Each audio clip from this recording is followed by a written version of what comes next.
Begins now inside the San Diego Sports 760 studios with Jon and Jim. All right, San Diego and Southern California, what's going on? This is hour one of Jon and Jim. We have a terrific show lined up for you, and of course, we're going to react to this breaking news out of Padres land.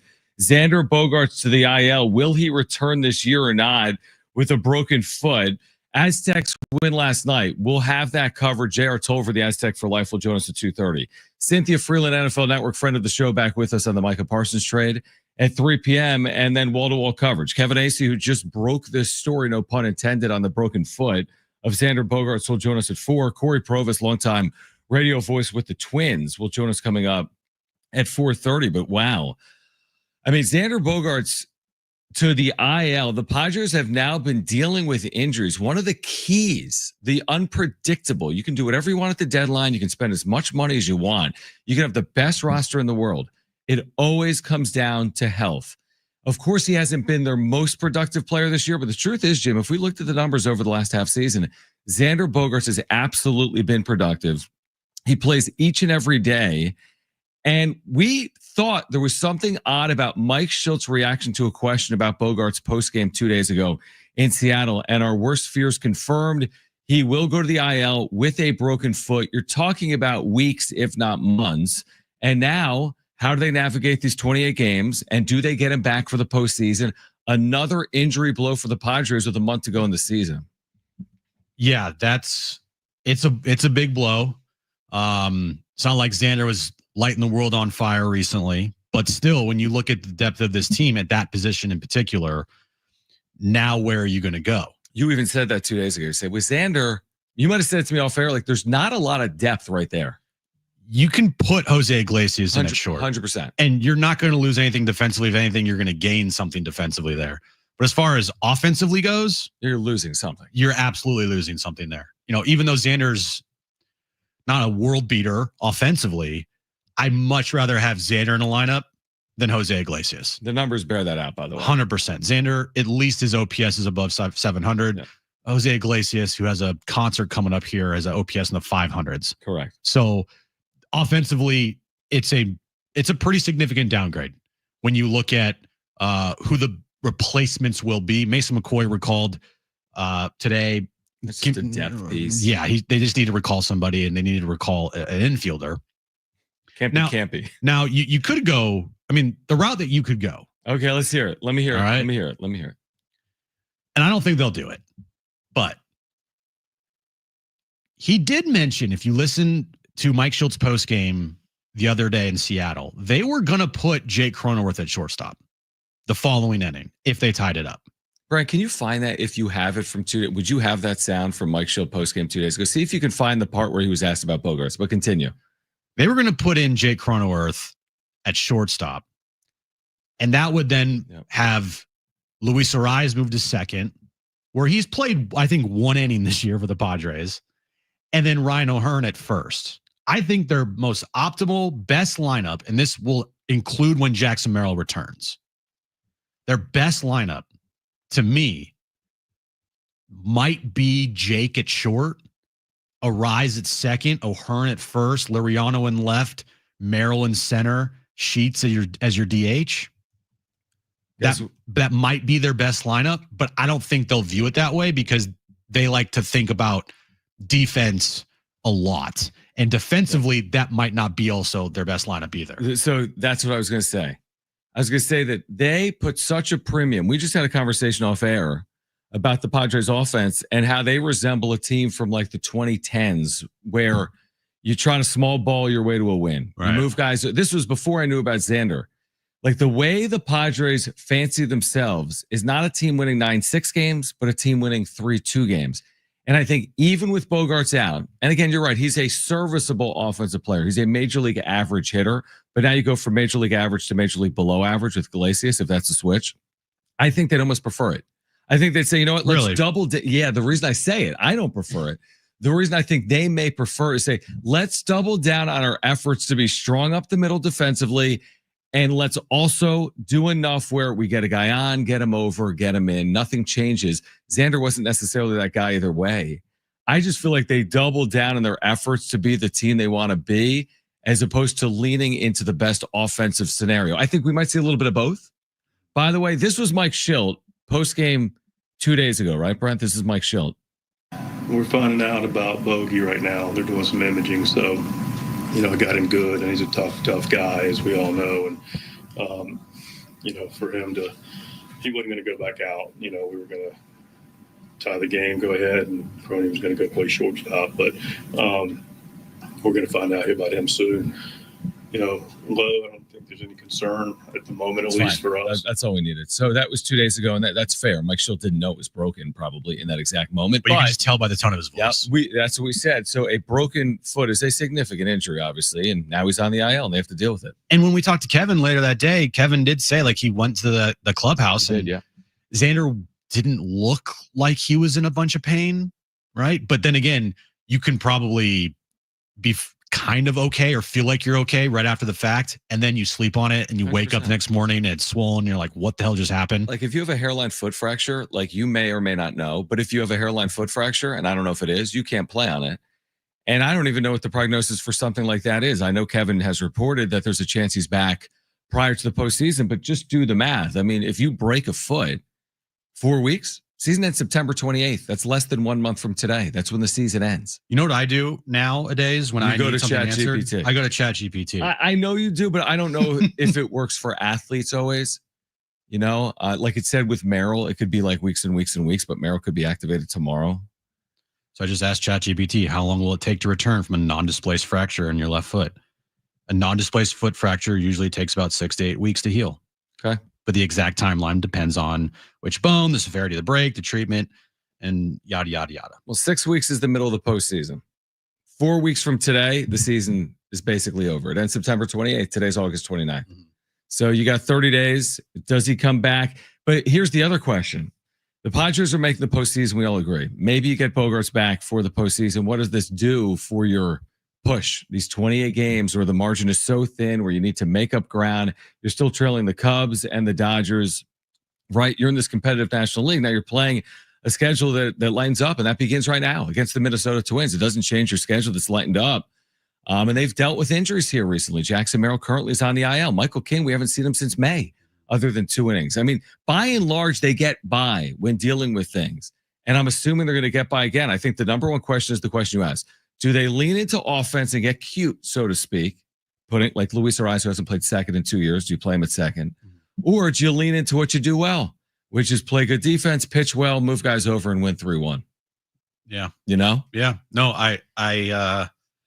I'm curious to see what they're going to do. But just back to the whole Bogart situation, last year when Ha-Seong Kim got injured and it forced them to move Xander back to short, right? It turned them into a better team.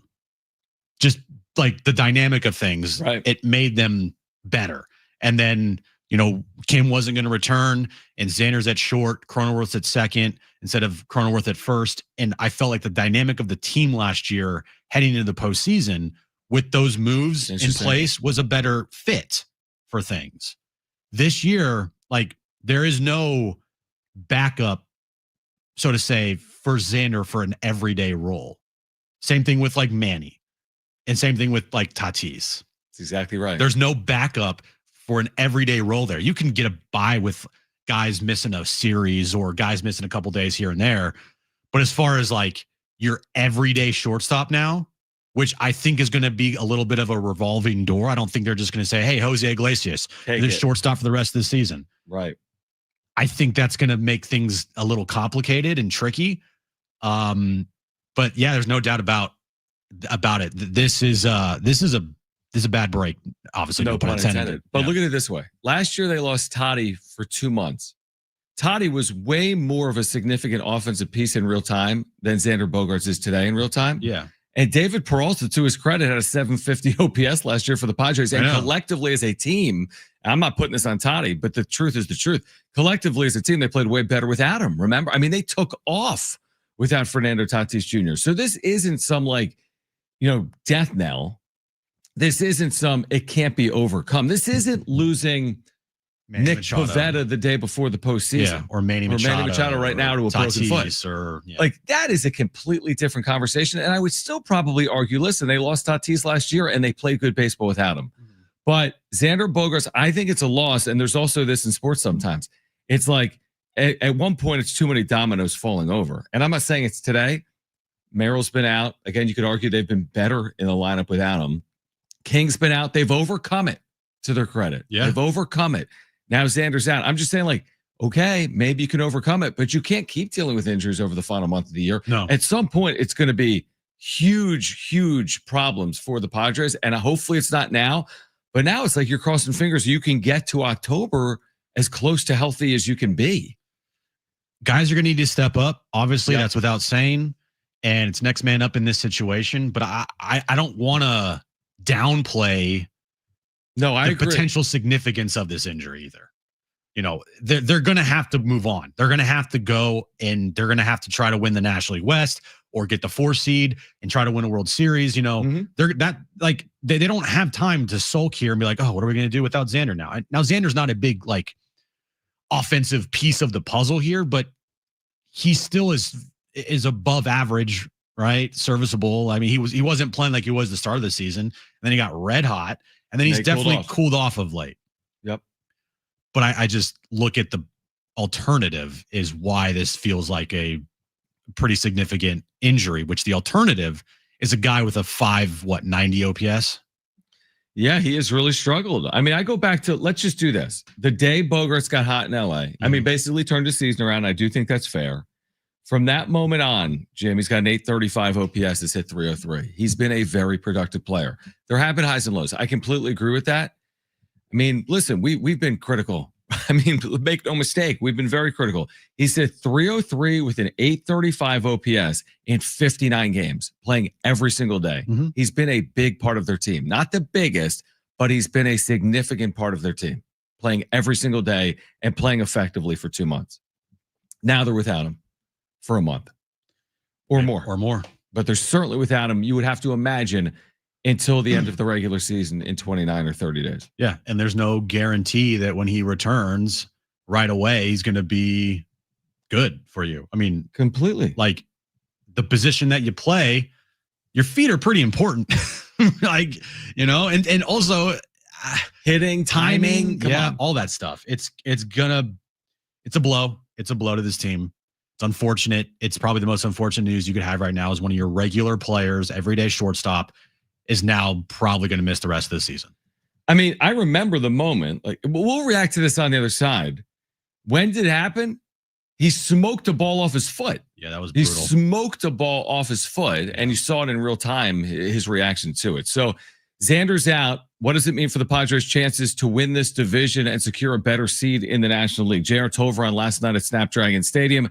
Kevin Acey at 4 p.m. We've got a great show for you over the next 4 hours. We're here until 6 p.m. The breaking news, Xander Bogaerts out with a broken foot. Don't go anywhere. It's Jon and Jim, San Diego Sports 760, live on the iHeartRadio app.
All right, remember to download the all-new iHeartRadio app and then search for San Diego Sports 760 and put us in your presets. Put Jon and Jim in your presets. You can listen live to any show. You can listen back to any hour or interview with the all-new iHeartRadio app. JR Tovar, Aztec for life on last night at Snapdragon Stadium. He'll join us in about 10 minutes.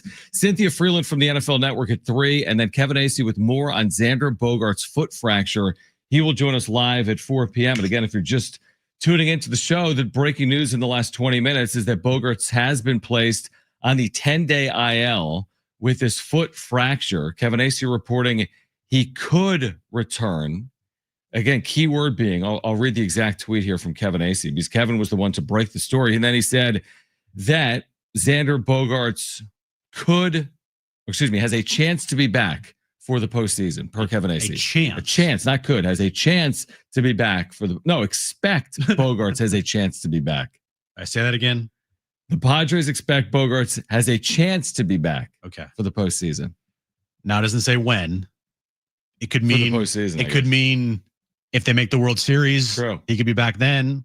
It could mean if they make the NLCS, he could be back then. Yep, you're right.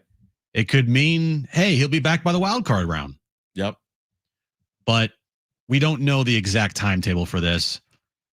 We don't know when in the postseason he's referring to. We don't know how bad the foot fracture is. And plus, when he heals up, it's not like a video game. You can't just be like, oh, 100%, go back out there and you look exactly how he looked before. Yeah, even if your foot is great, is your bat great? You know what I mean? Is your fielding great? You have the greatest foot in the world.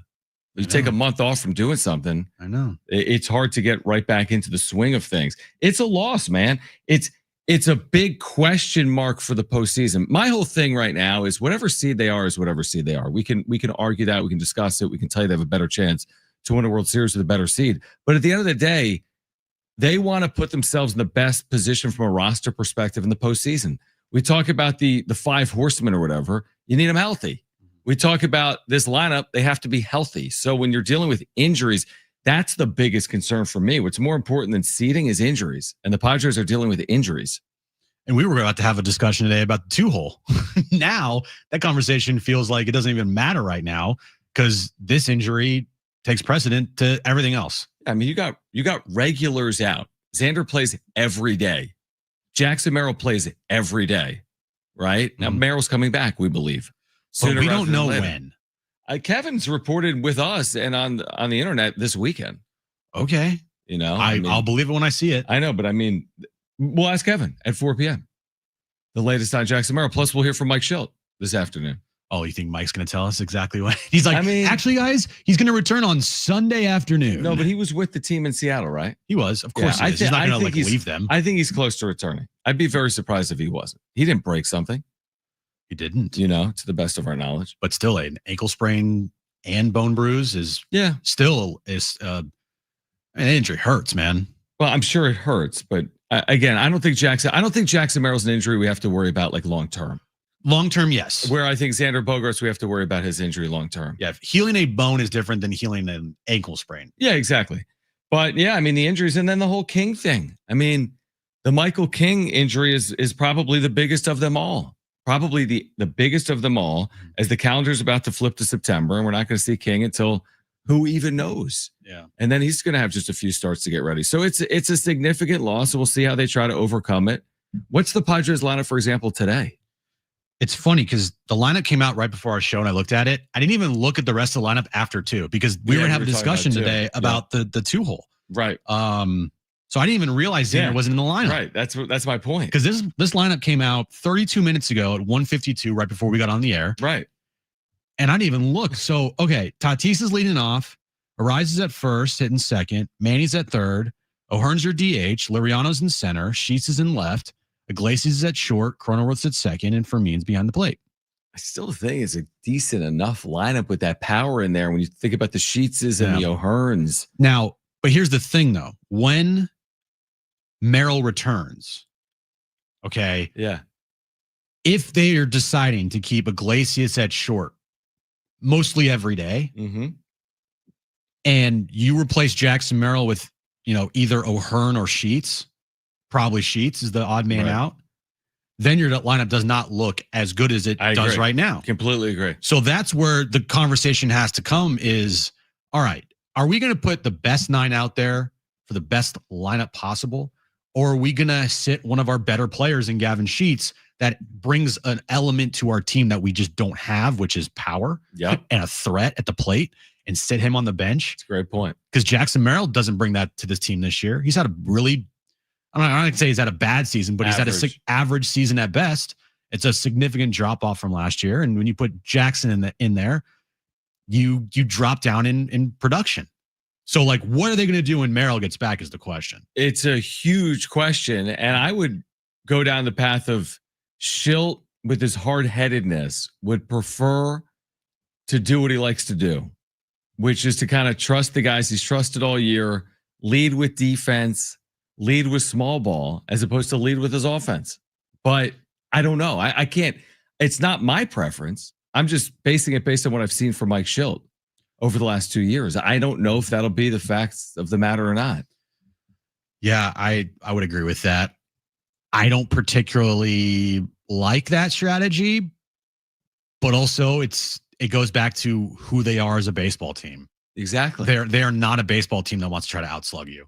They're going to want to get runners on, bunt them over, get them in any way possible, sack bunt, a suicide squeeze, safety squeeze, sack fly, RBI ground out. Like, they want to scratch and claw, and they want to make this thing. They want to kill you by 1,000 paper cuts, not just one big blow. Pause. So this is a team that I think is going to value defense more than offense, and we're probably going to see some lineups that fans won't like because it will be guys in there that offensively this year haven't had great years. It could be more sack Diego than slam Diego in September. Put it on a shirt. San Diego. Yeah. All right, we're going to switch gears momentarily with J.R. Tovar, who was on the TV call last night for San Diego State's impressive shutout win in their opener, 42-0. J.R. Tovar joins us on the other side, then back to the Padres again. Kevin Acee will join us coming up at 4 p.m. We're reacting to the news of Xander Bogaerts going on the IL with a broken foot. This is Jon and Jim, San Diego Sports 760, and live on the iHeartRadio app.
All right, this update is brought to you by eBay. We'll start with the breaking news with the Padres. Xander Bogaerts is going on the IL with a broken left foot. No timetable on his return. We'll hear from Mike Schilt coming up later in the show. Last night, the Aztecs picked up their first win of the season in their home opener over Stony Brook, 42-0. Next up, they'll travel to take on Washington State on the road next Saturday night, 7:15 kickoff time there.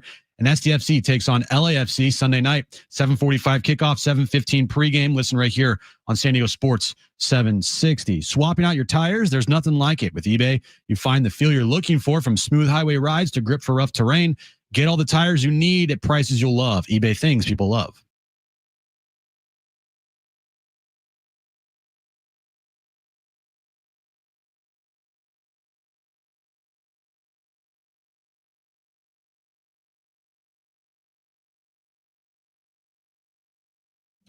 Jon and Jim, San Diego Sports 760. We'll get back to this breaking news. Xander Bogaerts out with a fractured foot. His return to be determined in terms of if he will be available this postseason for the San Diego Padres. But also last night, Aztecs, as Jim just told you, win big over Stony Brook in their opener at Snapdragon Stadium, 42-0. J.R. Tovar did a little bit of everything. The Aztec for life. He was on our pregame coverage on San Diego Sports 760. He calls the game on KUSI. I was watching back the replay earlier today, JR. I really enjoyed the call. So first of all, thanks for hopping on. It's been too long. Secondly, what did you think of the offense and the quarterback play from both Jaden Danigal and Bert Emanuel Jr. last night? And thanks for doing it. Yeah, man, listen, I thought, number one, Jaden Danigal, the ball flies off his hand. That was the first thing that I noticed. You know, I'm a lefty as well. So I obviously noticed, you know, as a receiver, former receiver, catching from a left-handed quarterback can be a little bit tricky if you haven't done it. But Jaden's, the ball just, I don't even know a good way to describe it. The ball jumps out of his hand really, really, really well. That was the first thing that I noticed. And I also noticed that he's tough. You know, he came in and I was pretty sure he was going to miss the game with a separated shoulder or something.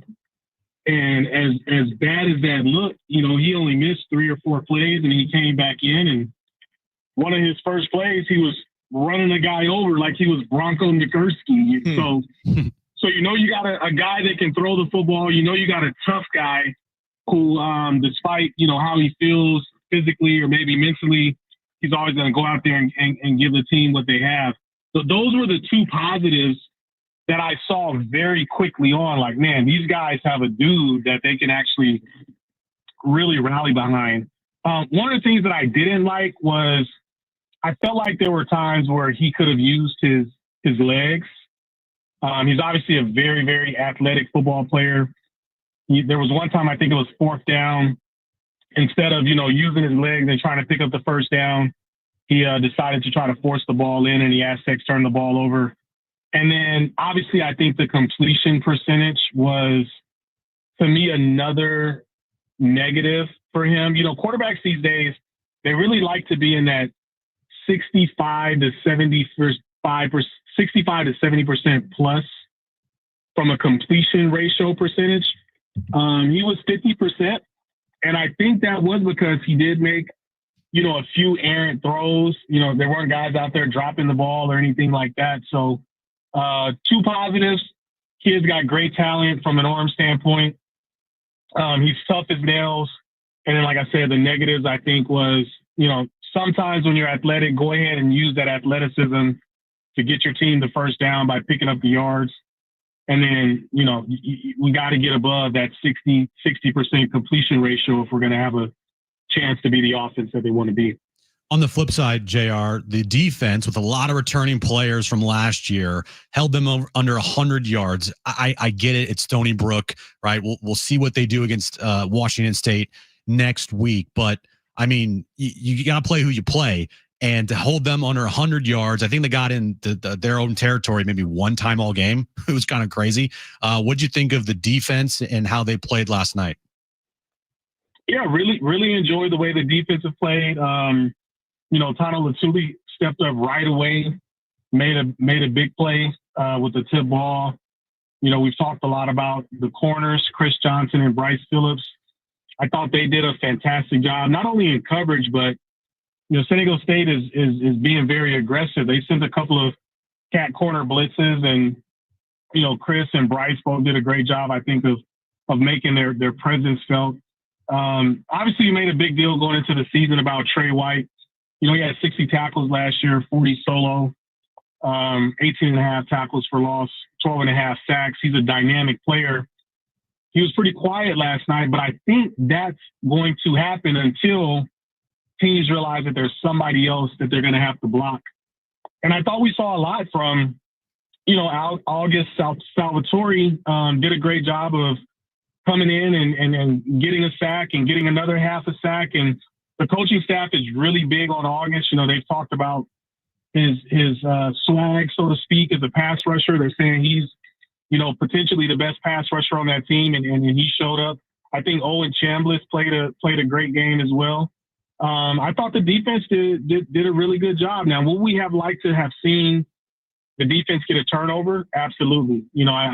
When it comes down to really winning games with your defense and defense helping you win championships, that usually comes from the defense creating fumbles and getting interceptions. We didn't see that last night.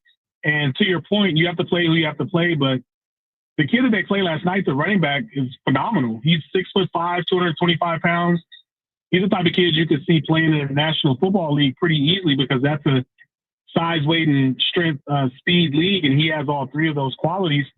And yes, they did an absolutely great job of bottling him up and bottling up that whole Stony Brook team. So, if I had to grade the defense, I'd give them a B+, A-. I thought they came out, played with great energy, made a lot of tackles, didn't miss very many tackles. The only thing that we missed last night was them turning over the football.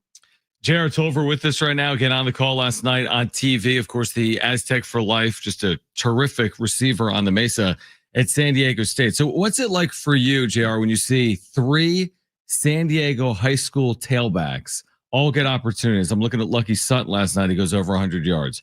Byron Cardwell Jr. is out of San Diego. Christian Washington back home from Helix, back home to San Diego State. I mean, that's pretty unique, isn't it, to have 3 out of San Diego County in the backfield? It is. And I think, number one, that running back room is dynamic, and it was great to see. Last year, we got a heavy dose of Marquez Cooper. I think he had over 90% of the carries last year. Last night, we saw a heavy dose of Lucky Sutton, who, got his first career 100-yard game. But we also saw sprinkles.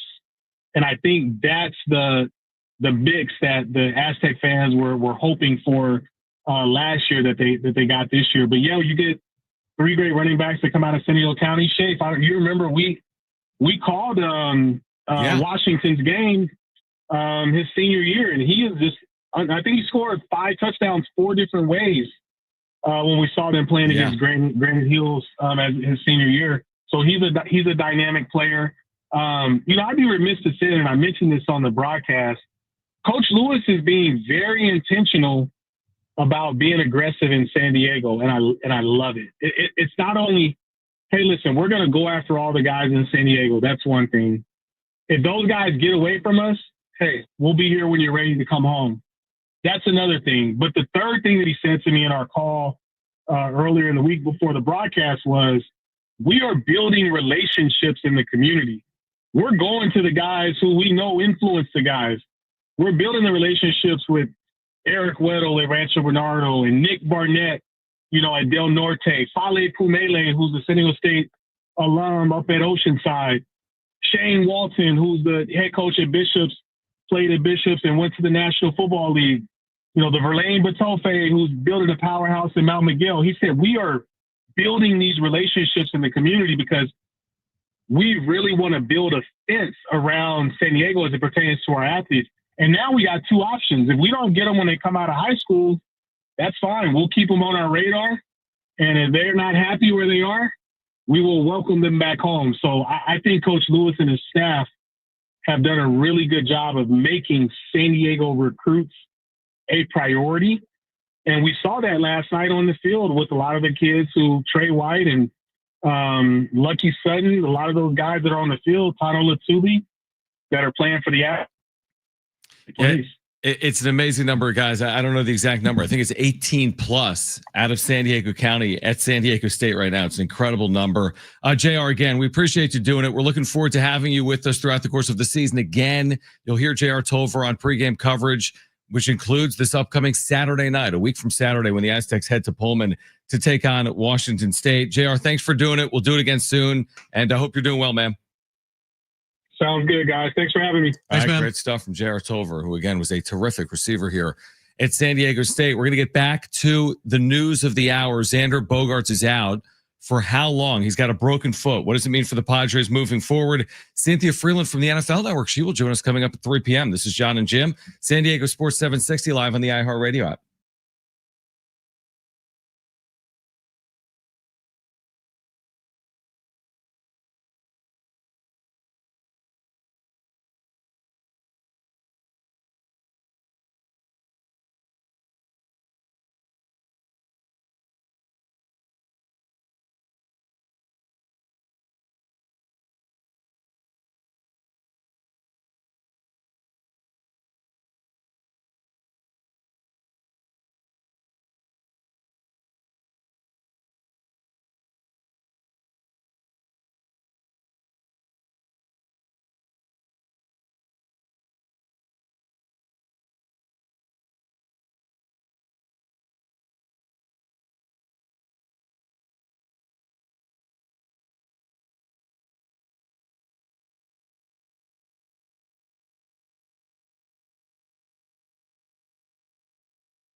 All right, Jon and Jim, San Diego Sports 760. Cynthia Freeland from the NFL Network will join us coming up in about 13 minutes. Kevin Acee joins us live at 4 p.m. with more on the breaking news that Xander Bogaerts is on the IL with a broken foot. We will hear from Mike Shildt. He's expected to speak with the media, and we will bring you that conversation. Remember, the Padres and the Twins meet just after 5 p.m. today in Minneapolis. When you turn your attention to the field, we talked about this well before we knew about Xander. We said, well, you're two back at the Dodgers, who also have the light schedule now coming up. It felt like the type of series you can't afford to lose. And that remains the case even with Xander Bogaerts out. It's Nestor Cortez tonight. It's Nick Pivetta on Saturday in game 2 of the series. And, you know, whether you got Bogaerts or not, you have to win, you'd think, 2 of the next 3 games in Minneapolis. Yeah, there's no excuses. No, there's not going to be at the end of the year. No, you're not going to say, oh, they didn't win the division because they didn't have Xander Bogaerts. Right. No one's going to say that. Now, if the entire team got injured, you'd have an excuse. But you don't. Next man up. Go out there and you got to win baseball games. You're expected to win baseball games. No one's going to throw you a pity party. Mike Shildt is going to say as much. You don't think Mike Shilt's going to come out today and be like, you think, let me rephrase that. Do you think Mike Shilt's going to come out today and say, you know what? Actually, without Xander, I think our season's over. I could see that, yeah. No, he's not going to say that. He's going to say the opposite. He's going to say next man up. He's going to say we have enough talent here to compete and we feel good about our chances. And he's going to pump up his team even with the loss of Xander. Yeah, exactly. He's going to be like, you know, I really like this opportunity Mason McCoy is going to have. I've gotten some really good reports. Will Wagner. Oh my gosh. No, you're exactly right. And guess what? They've dealt with it before. Other teams have dealt with it before. They lost Fernando Tatis Jr. to a broken leg last year. And by the end of the season, we're playing some of the best baseball in the sport. It's the type of sport where you never can put too much emphasis on any one player. We've done this exercise so many times. You could lose your best player. You could lose your worst player. They all have some type of impact. I still think when you look at the Padres in the second half of the year or post-trade deadline, they've played well.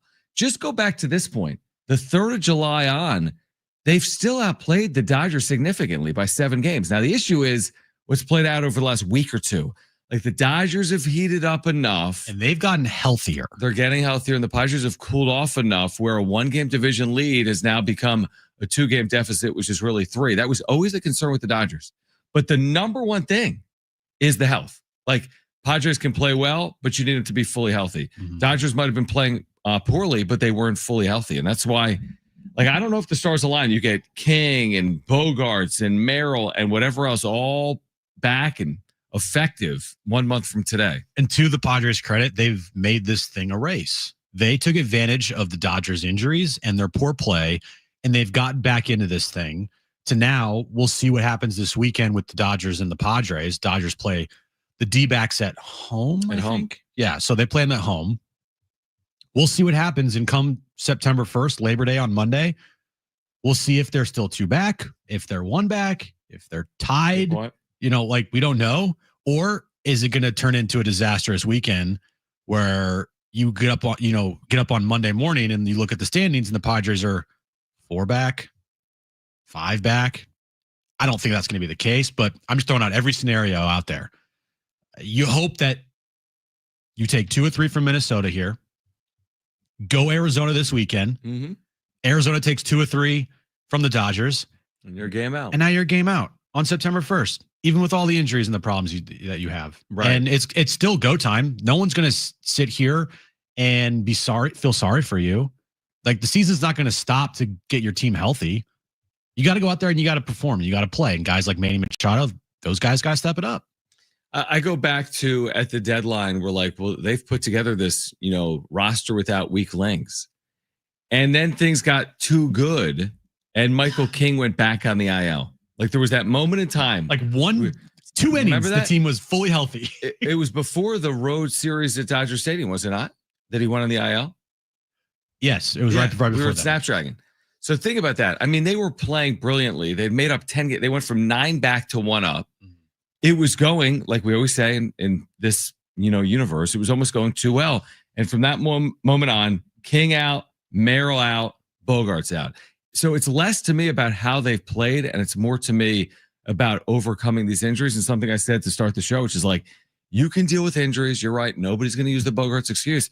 But there's that domino effect where at one point it's like, how much are you going to overcome in an effort to win at a really high level in the postseason? And I'm with you. We're not going to say at the end of the year, they had everything they needed, but Bogarts is out. So let's see if they can do it in 2026. That won't be the line of questioning. But I'm telling you that if they lose another critical piece in there, it's just getting harder and harder and harder to win. Don't get me wrong. Xander's a critical piece. He's a very critical piece because you don't have anybody behind him. And while he's not having this all-star season, the numbers that you read, yeah, he's been good. At the start of the show, he's been more than serviceable for you. He's actually been very good for you the last, 35, 40 games? 59 games. He's hit 303 with an 835 OPS and a 472 slug. He's been good. He's been good. Now, recently, I don't think he's done anything spectacular because a lot of those numbers are from his hot stretch month, and that hot month he had when he hit that game time double at Dodger Stadium. Mm-hmm. So the numbers could be inflated a little bit there. Like what he's done recently, he's been fine. He's been okay. But still, he's a much better option at the plate than Jose Iglesias is the point.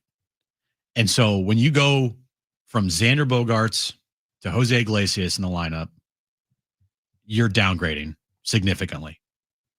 Yeah, and it's like the winners find solution things are like, guys got to step up. It's easy to say it. It's another thing when you give someone 100 plate appearances or you quote unquote play someone out of position. I don't mean Iglesias is out of position. I mean he's being exposed.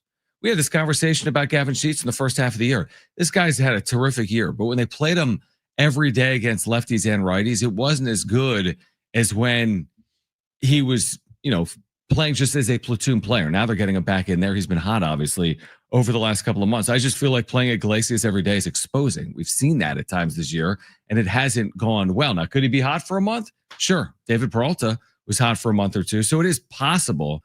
It just feels like you've definitely downgraded offensively. And what is that going to mean for a team that has been better on offense in the last month, but at times also scuffles on offense? And I've been very critical of Xander over his first now 3 seasons in a Padres uniform. And it's, I think, deserved the criticism towards Xander. But the one thing that Xander does bring that you have to look at is he does bring that leadership and experience role. He's won 2 World Series with the Red Sox. Right. And now you lose him for the stretch run of, the most important month of your season, leading into a postseason run. You have a chance to win the division. And now you lose a leader of your team, a guy that has been there, done that, and a guy that you are, were looking to rely on in some of the biggest moments of the season, whether he would come through or not. And most of the time it didn't happen for him. But recently, the last 59 games, as you read, Xander Bogaerts has been a pretty big piece of the puzzle here for offensively for this team. I didn't consider, and we'll talk about it in the 3:00 hour after we talk to Cynthia Freeland from the NFL Network. I didn't consider the loss it means from like a clubhouse and leadership perspective. He's clearly that, even though he hasn't always been the go-to guy on offense, certainly hasn't been over the last 3 years, but he's clearly a leader among the group. And you're right, he has that experience that very few have. He's won at the highest level multiple times. Absolutely. In the major leagues. All right, Cynthia Freeland from the NFL Network, her reaction. What did she make of this? Micah Parsons to the Packers. Plus, she's getting us ready for week 1, including Thursday night. Eagles, Cowboys without Micah to kick off the NFL season. Cynthia Freeland from the NFL Network next on Jon and Jim.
All right, this update is brought to you by eBay. Padres start a 3-game series with the Minnesota Twins tonight in Minnesota.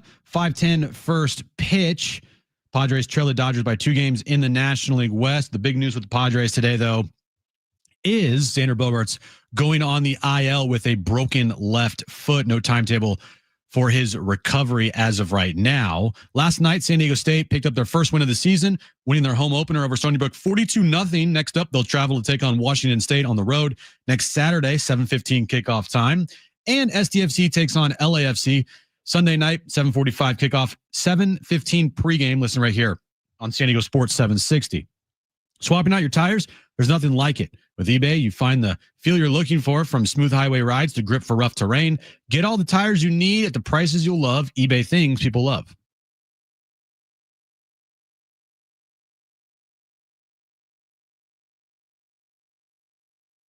A strong opener for the Aztecs. Washington this time is in for the touchdown. The San Diegan finds the end zone, and it's 34-0 San Diego. Big win for Sean Lewis to start season 2, and the Padres struggle in Seattle. Game, and the Mariners win it. They win the series. They take the finale 4-3, the final score. How will the weekend go in the Twin Cities? The weekend begins now inside the San Diego Sports 760 studios with Jon and Jim. All right, San Diego and Southern California, what's going on? This is hour 2 of Jon and Jim. We'll get back to the news that Xander Bogaerts is on the IL with a broken foot. We have some quotes from Xander we'll share with you in about 15 minutes, but always great to connect with Cynthia Freeland, friend of the show, back with us from the NFL Network. We are less than a week away from the return of the National Football League. That is hard to believe.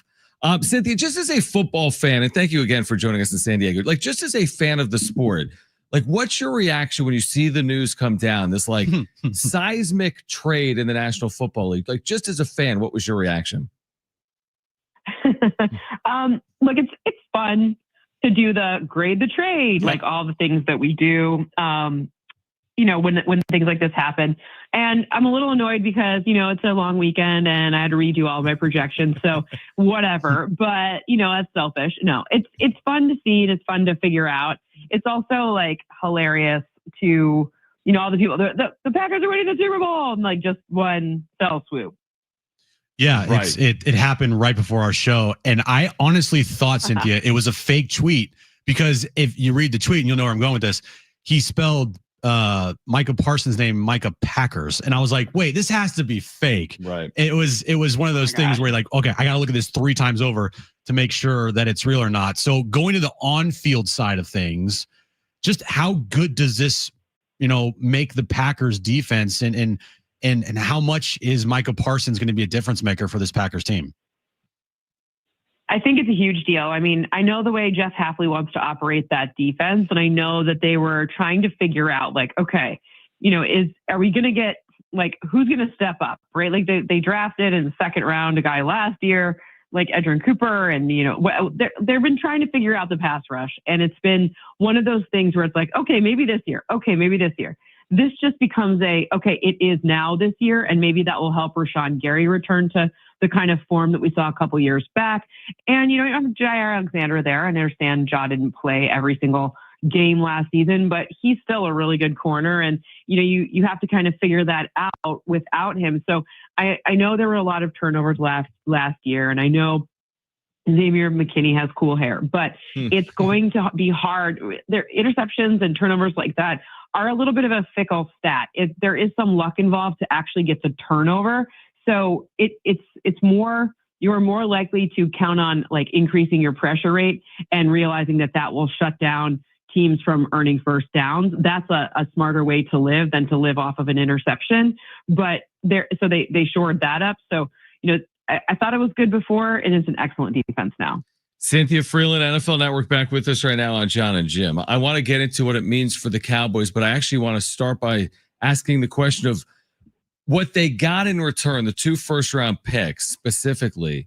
Is this what they should have received, or is this like what's the value that they should have received for Micah Parsons? Could they have done better than what they got? I don't actually think that they could have. I mean, okay. I think the one thing that gets a little lost in the sauce here is Kenny Clark's a really good player. Right. This is a team that defense could not stop the run to save their freaking life last year. And Kenny Clark can help do that. It does change some of the equation. And now, do I know if these 2 picks that they're going to get in the future turn into good players? No, of course not. You're gambling on potential in the future. But if it's not going to work out with Micah, that's probably the highest return you would have gotten for him. And especially considering, you have to look at the nuances. The Kenny Clark deal, I think there's something like, the Packers are paying all but I want to say $2.3 million of it, which means you are getting a guy like that for the same price as a fullback, which is a less pricey position. So where does this put the Packers, in your opinion, in the hierarchy of the NFC? I feel like the Eagles are 1, but where do you put the Packers right now? I just reran all of my models, and I still have Detroit winning the division. Remember, they play in week 1, which is, as much as you can say, you can lock and load and plug and play a pass defender. The Lions are pretty familiar with the kind of game Micah has. And the ultimate situation there is that you don't necessarily, it Hafley does run a quite it's a little bit more complicated than just go attack type of thing. So, I still have the Lions there. I still have the Commanders ahead of them. So to me, they're solidly, number 5, but not number 5, there's just, they'd be a wild card then because, there's still be, I have the Bucks behind them, et cetera, and they would still get a home game if it were the playoffs. Cynthia Freeland, NFL Network, is with us. What's the impact from the Cowboys' perspective? It felt like they were on the outside looking in regardless, with Micah Parsons or without. When you just look at the NFC, where are the Cowboys in the hierarchy? Yeah, not good. Yeah. I mean, they're above the Giants still. Right. It's not I'm not selling all my shares of everything to do with them. It's not a fire sale. It's not how I feel about losing the quarterback situation for the Saints. The Saints are in a much different rebuild situation. So, I mean, it's not good.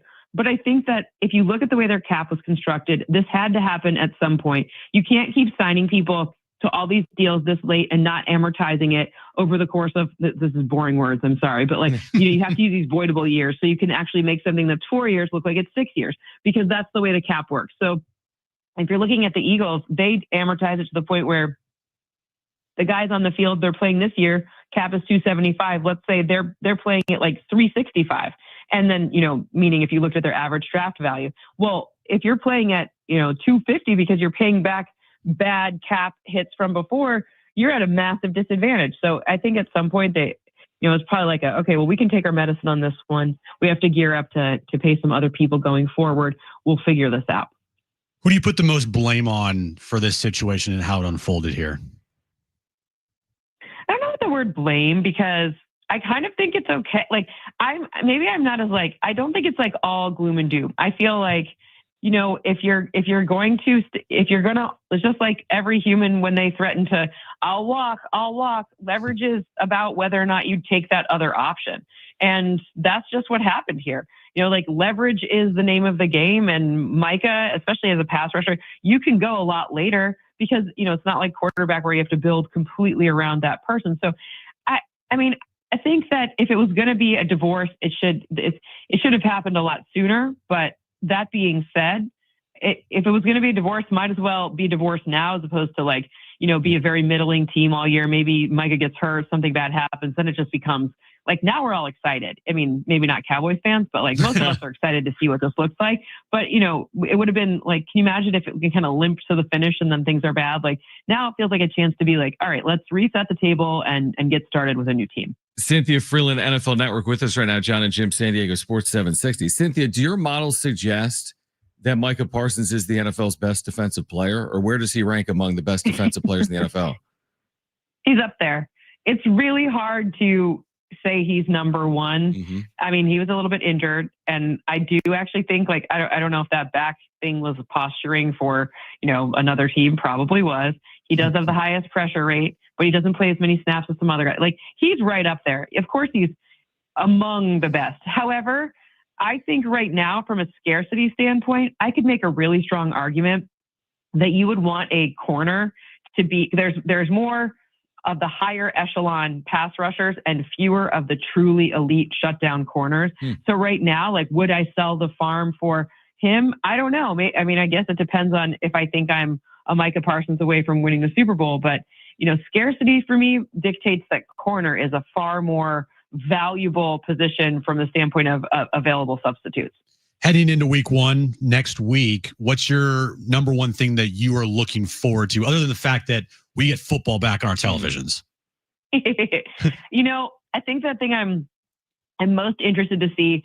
I am a big Cam Ward believer. I'm fully on the Cam Ward train. I know this whole draft season, people are like, this isn't a good quarterback class, blah, blah, blah. But I actually think he is that dude. And I like to be right about these young guys. I like to know that the league is in good hands and that we'll have, continued great quarterback play for years to come. So I'm pretty excited to see how these rookies roll out, and specifically Cam Ward. He is actually my pick for who I would think becomes the offensive rookie of the year. That's very interesting. Not a lot of people are talking about Cam Ward. I feel like it's like Shador and now the Micah thing. And he was a brilliant player. Number one pick. It's true, but it is. He's like an under the radar number one pick. It is interesting. Here's my question for you. After all this Micah Parsons, everyone down on the Cowboys talk, in Philadelphia, they had any shot? I mean, it's a division game. I know the line's up to like 7.5 games. It's this Thursday night, right? It's like this just pageantry galore. Do the Cowboys have any shot? Everyone appears to just completely write them off. I mean, there's always a shot, right? The hard part for me is that this Eagles team, the places where I'm curious about their deficiencies, like will their defensive front, after losing so many pieces, be able to reload in a way that's really, really impactful? Well, the Cowboys O-line and run game is not the strength of the team. So advantage Eagles even in some uncertain times. Then I'm worried about, what's going on with the Cowboys secondary. This is even before Micah, right? Cowboys secondary. You really want to put AJ Brown up against whatever is going on in their second. Like it's just it would be a long shot, but it's not impossible. Final one, Cynthia, is just Packers Cowboys week 4.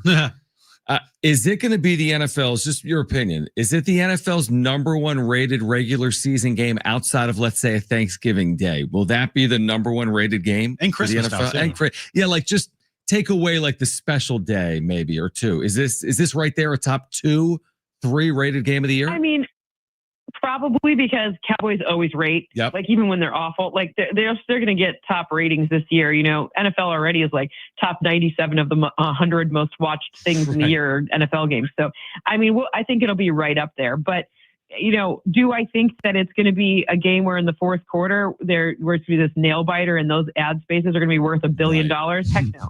I think it's going to be a fun pregame. It's going to be a fun first quarter. And then I think that if there are other games on, maybe play like, just check out what's going on red zone in that second half, because I don't think it's going to be a very fair fight. Great perspective as always, Cynthia. We're excited for football, which is now 6 days away in the National Football League. Go. I know it's hard to believe. Thanks for doing it. We'll do it again. Thank you for hopping on. Absolutely. Thanks so much for having me. Can't wait to be back, baby. It's amazing. Cynthia Freeland again with us here from the NFL Network. We're going to switch back.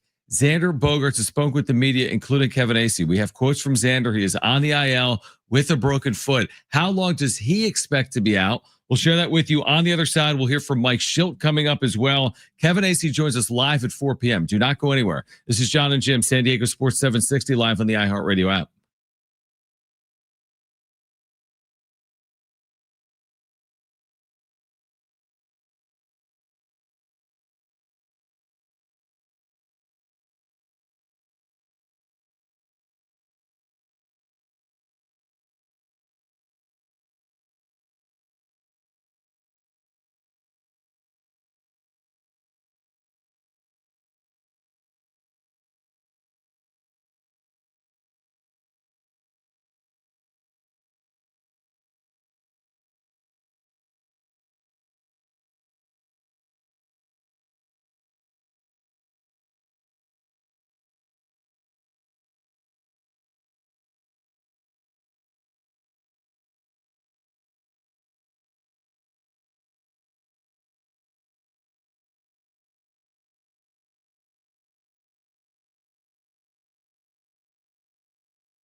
All right, Jon and Jim, San Diego Sports 760. We have some Padres updates for you. We do want to remind you the iHeartRadio Music Festival is back.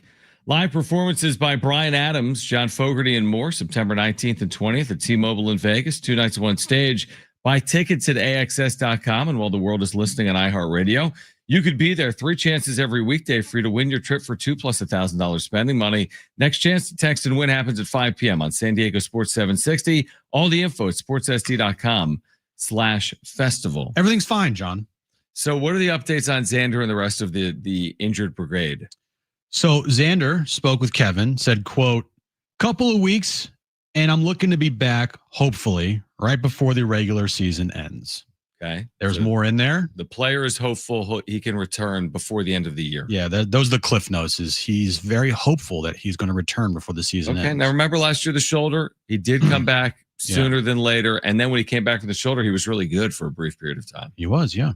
Also, Kevin says that Jackson Merrill is in Arizona getting live at bats. Looks like a return next week versus the Orioles if all goes well. If all goes well. So that's only a couple of games away. And then he also is reporting Michael King threw a simulated game against minor leaguers in Fort Wayne today. 4 innings, 60 pitches. Orioles series also seems likely for his return. So everything's fine. Does it surprise you that Michael King would go to Fort Wayne to throw a sim game? Is that right? Go to Fort Wayne to throw a sim game. Well, let's just think about this real quick. So you could throw a sim game in San Diego. Yeah. Throw a sim game in Arizona. You could throw a sim game in Lake Elsinore. Maybe, I don't know. Isn't that interesting? Well, whatever. I was thinking like, well, maybe he was on the last road trip and it just was easier to him to go to Fort Wayne, but they were in Seattle. Yeah, maybe he was just visiting friends. Yeah. But okay, so now we're circling the Orioles series maybe for both King and Merrill, and it sounds like Xander Bogaerts is circling returning. Based on what he said there to Kevin, certainly for the postseason, if not before. This is according to Xander, but here's the thing. Xander, just like you or I, we can't make bones heal. No. It's going to be based on doctors' recommendations. He doesn't have any magic superpowers. But he did say he's been a quick healer, which I think is evidenced by what happened last year with his shoulder. So maybe. Kevin wrote in that article, it's 3 to 8 weeks would be typical for his injury. So 3 weeks would be in the regular season. 8 weeks would be at the end of the World Series. Yeah. Now, obviously, we're not going to see the, x-rays and MRIs of his foot or know the exact severity of it. Even if we saw the x-rays, we would have no idea. No clue. But it seems like the messaging that he's received is it's not as significant as it could have been. Yeah, but he's non-displaced is a positive in this conversation. Right. We've had this conversation before. Yeah. So it could be a small fracture that would lend him to be able to return quicker. Right. Which is what it sounds like he's saying without saying it. Like when he's hopeful and he's upbeat about returning in just a couple weeks before the regular season ends, that would lend me to believe that the news that they got after doing all these tests was it's not that bad, but still the definition of the injury is a break. Yeah, he's got a break. And even let's just go down the path that he could be back with a week to play in the regular season. That's best case, right? That's 3 weeks. Yeah. I mean, come on. Yeah. It's not going to be before that, right? No. If you go down that path, that means they're going to play 21 or 22 games without him. There's only 28 games left. Yeah. So if you came back for the final week and there's 6 games, that means they have 22 games to play. That's still a healthy dose of Jose Iglesias or a healthy dose of what they may do otherwise. Like if it's not Iglesias and they're willing to move a Jake Cronenworth over, if they're willing to put Luis Ariz at second to maximize their lineup, we're going to see a lot of it for an extended period of time. Here's 100% what will not happen. Just to make this completely clear to Padres fans out there. The Padres will not put Jackson Merrill back at shortstop. The Padres also will not put Fernando Tatis Jr. back at shortstop. Those things are 100% not happening. So they won't even be discussed. So what if they both played short at the same time? You know what? Merrill I like and that. Tatis, No center field. Center. I like it. Well, you could still have a center or right, but they'll keep 5 guys on the infield and they can stand next to each other. I do like that. You like that? You're right. Obviously, the ship has sailed, folks. You have the best right fielder defensively you could possibly want. It's not even a conversation. You've got a gifted center fielder you have a gifted center fielder. Jackson Merrill's never touched the infield as a major leaguer. No. So, and you don't want to, when you have an issue, you don't want to create additional ones. We've always said that. When you start playing out of position, that actually would be my message on some of what you're suggesting. I mean, if you play Cronenworth at short and you play Arise at second, is Mike Schilt going to think he's playing guys out of where they should be? Yes, Arise has played a lot of second, but not here in San Diego. Yes, Cronenworth has played a lot of short, but he hasn't done it recently. Mm-hmm. So it's like, are you willing to play guys, quote unquote, out of position, or would you rather be safe and stronger defensively, even if it's at the expense of your offense? I think they're going to go the defensive route. That's my guess. Which is boring. It is boring. It is what it is, and it doesn't give you the most optimal lineup out possible. But I do agree that they value defense so much that they're going to put the best players out there defensively than just the best players out there with their bat. Which is funny because you've heard me say so many times, and they don't subscribe to my theory. My theory is I like the who cares if Kyle Schwarber's in the field, he can hit 4 home runs.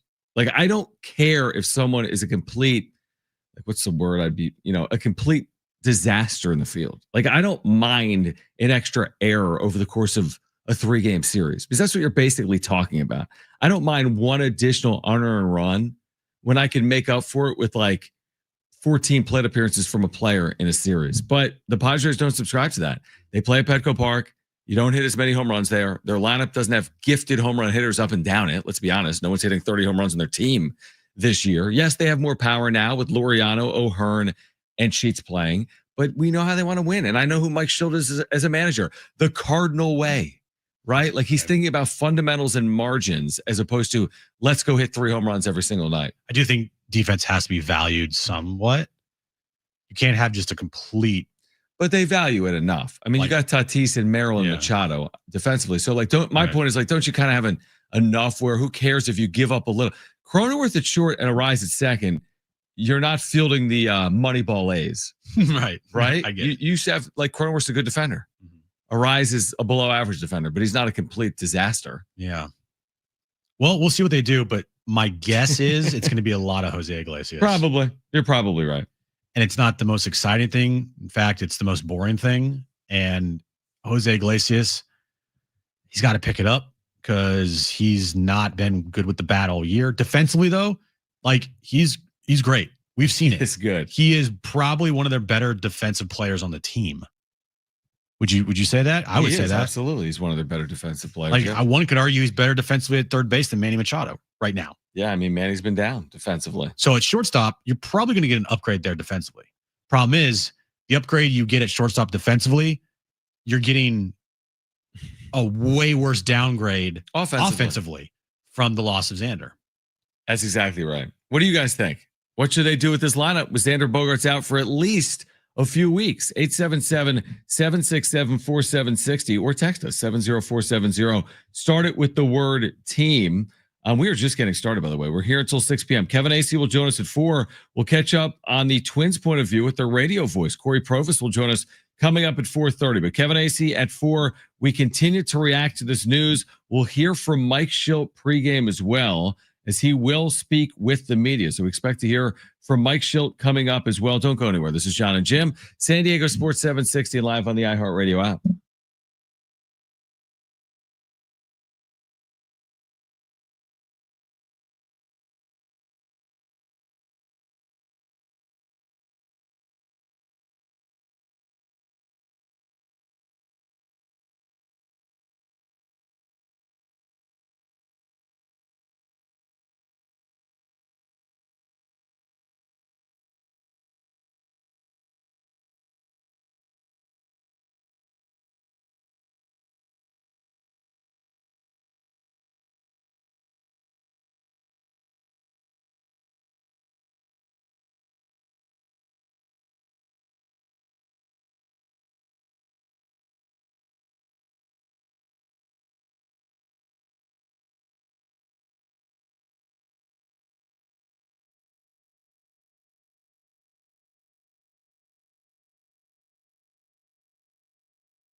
This update is brought to you by Lexus El Cajon. Bring luxury home.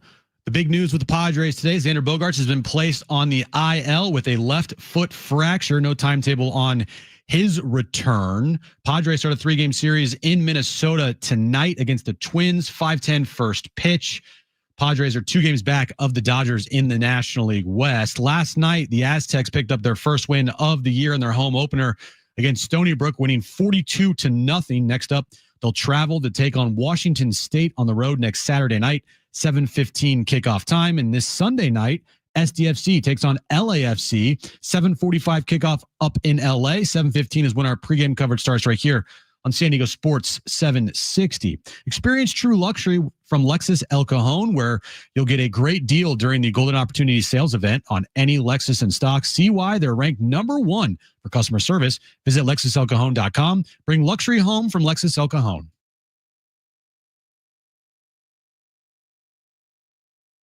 All right, Jon and Jim, San Diego Sports 760. Kevin AC will join us live from the Twin Cities.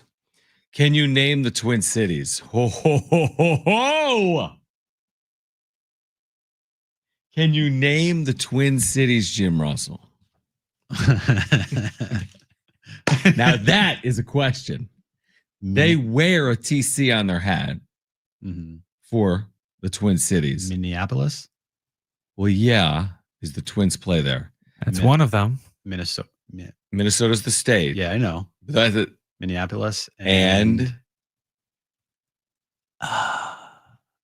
no looking. I'm not looking anywhere. Dude, I got nothing. What is it? Am I an idiot? It's a person's first name. There's a professional team that plays there in the Big Four. The Big Am Four? I right? No, you're not right. They might have an arena there. But that's very tricky what I'm saying. I have no idea. You don't know the Twin Cities. I do. Does it look like I know the Twin Cities? Enjoy your weekend. Does it? Okay, fine. Been relieved. Does it look like I should know the Twin Cities? No. I live in a little pocket here in San Diego. I know. You didn't read. I didn't read it all. The maps. Did you have a globe in your room? I do have a globe at my house, but it doesn't. Yeah, we literally had a sponsorship with a globe company. I know, but it's just the world doesn't show me like he marked off. It doesn't show you Minneapolis, St. Paul. Oh, I think the hockey team. What are they called? The Minnesota Wild play in St. Paul. I could be incorrect, Minnesota. but I think they play in St. Paul. I've heard of that. Yeah. Twin cities. They're like sister cities next to each other. Wow. Isn't that neat? That's pretty cool. We'll catch up more on the Twins, like not on the cities, with Cory Provis at 4:30. My favorite part of the show, I got so excited, is how I look like a complete idiot. Well, no, it's not that. I'm not trying to set you up, but I'm like, you're not trying to set me up. I'm like, the Padres are playing from the Twin Cities, and then my mind goes, does Jim know what the Twin Cities are? Exactly. You're setting me up. You're kind of right. Yeah.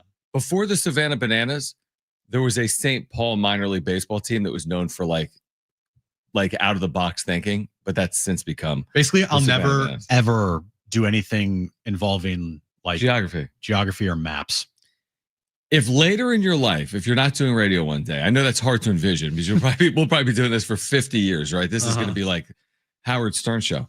But if there's a scenario in life where you're not doing this, if I find out you're applying to be a pilot or something, I will call the FAA and I will say that you have done illegal. I don't even know what I'll say. You can't fly people. I'm not going to fly people. You're going to end up in wrong cities and you're going to end up in a bad spot is what's going to happen. Ladies and gentlemen, welcome to Los Angeles.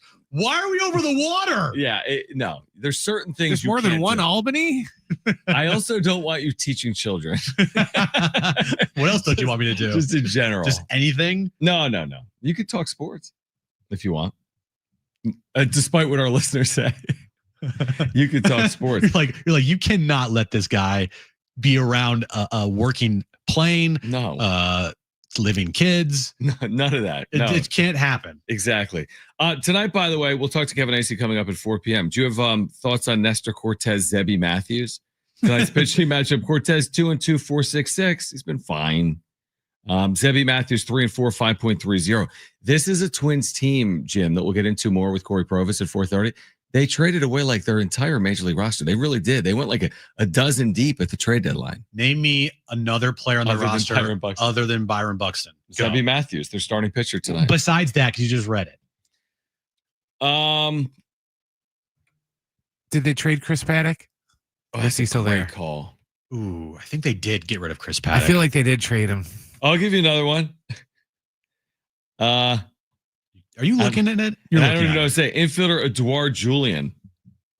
Catcher Ryan Jeffers. Never heard of him. Outfielder Trevor Larnach. Never heard of him. Larnach? Never heard of him. They traded Paddock to Detroit. Wow. So I got nothing on the Twins. Like literally nothing. Here's what I got on the Twins. Kirby Puckett. Exactly. Exactly. Here's what I have on the Twins. Torrey Hunter. No, he's no longer there. Oh. Just Johan Santana. No. Just go win the series. I don't think it's settling 2 out of 3 on the road. So the Twins are terrible. You have to sweep them. Twins are over 500 at home this year. So I think it's a little unreasonable to say you have to sweep them. Everyone takes it.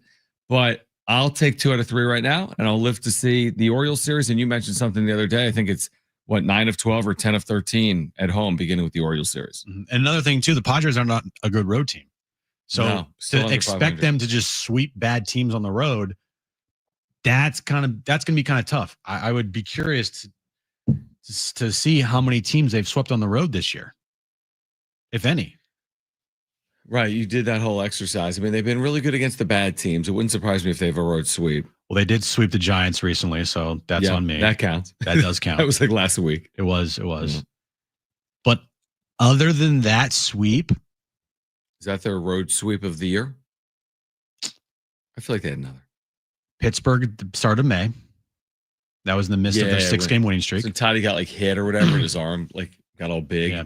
So they've only had 2 road sweeps all year long. One against Pittsburgh in May, and then the other was a week ago in San Francisco. Right. Okay. So against the teams that are under 500, Pittsburgh and San Francisco. What about this conversation that we haven't had today? We would have spent time on if not for the Bogarts broken bone. 619 saying feels like the Xander injury just amplifies the Arise conversation.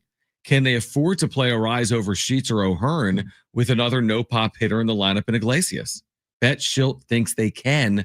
I don't think so. Of course Schilt thinks they can. That's my point. This is you're furthering my point, 619. I like it. You're furthering the conversation. My point is I think Schilt believes in who they are inherently is like pitching and defense. Yeah. Where we're like, hey, live a little and put your best offense out there, even if it's at the expense of your defense, or you have to play guys in different positions. All right, so let's do the exercise. Yeah, do it. So the Padres lineup with their best hitters out there. Right. Okay. Yeah. Tatis would be leading off in right field, right? The lineup. Yep. Okay. I would put probably, you got to put, if they want to go righty lefty, because they love to do that. Right. You could either put Jackson Merrill in the 2-hole or Ryan O'Hearn in the 2-hole. They've used O'Hearn yet in the 2-hole in general? I don't believe so. Laureano's gotten 2 games there. Laureano has, yeah. Okay, but I'm with you on O'Hearn going left, right, left. Okay, so let's just put O'Hearn in the 2-hole. Yeah. All right. Tatis, O'Hearn. Where would you put O'Hearn? First base? Let's just go with the exercise. O'Hearn's at first for right now. We might have to move him. Manny's at third. 100%. Who's your cleanup hitter? We're saying Merrill's back, obviously. Mm-hmm. I don't want to bat Merrill cleanup in my best lineup. Okay, then I would bat. Then I would do this. Yeah. I would put Merrill in the 2-hole. Well, I like that. I'd put O'Hearn cleanup. Yep. Laureano 5th. Sheets 6th. And then Xander's out. Now we want a right-handed batter. Well, Xander's out, so that's the problem right there. Still lies the problem. So are we saying that Iglesias is going to be in there regardless? Basically, Probably, that's what we're saying. Yeah. We're saying Iglesias is going to be in there regardless. Yeah. And then Cronenworth. Yeah. But if your catcher. Okay. That's just, if you want to put the best lineup out there after Sheets, you got a lot of lefties at the bottom of the order then. What, Cronenworth? Yep. And then Iglesias Fermin? Probably. Or you could have Fermin Arise.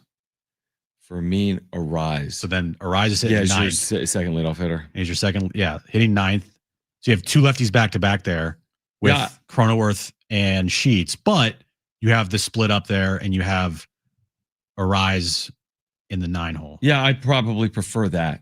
I prefer that. Instead of having Iglesias in there? 100%. Yeah. Don't you? Yeah. I mean, you have to. I mean, Arise is even with the down year, this like off-chart year from Arise, he has to be in there over Iglesias from a bat perspective. Right. That's not a comparison. Okay, so Tatis leads off. Merrill hits second. Machado. Manny hits third. O'Hearn hits fifth. O'Hearn's cleaning up. Laureano fifth. Sheets sixth. Cronenworth 7th. Fermin 8th. Arise hitting 9th. Those are some wins in there. That's a sneaky, decent lineup. And then we'll worry about the positions. I was going to say that. You can have Sheets in left, Sheets is your DH. Well, Cronenworth's got to play short. Cronenworth has to play short. Arise has to play second, and O'Hearn has to play first. Boom. And Sheets is your DH. Who says no? Mike Schilt. Exactly. Because what we just did is probably more fantasy/video game than what the Padres want to do. Right. Maybe not. Maybe they would do it for a game. Mike Schilt. Well, it's not that easy. Yeah, but it kind of is. Yeah, we do just it like did a it. 4-minute exercise. Yeah, Right. It kind of is that easy. All right, we'll react to that coming up. Plus, we're going to hear from Mike Schilt. He has spoken with the media or is currently speaking with the media. So we do expect to hear from Mike Schilt. We'll play that for you when we have it. Plus, Kevin Acee joins us live from Minneapolis, the Twin Cities, if you will, coming up at 4 p.m. This is Jon and Jim, San Diego Sports 760, and live on the iHeartRadio app.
All right, Kevin Acee joins us live from Minneapolis and Target Field coming up at 4 p.m.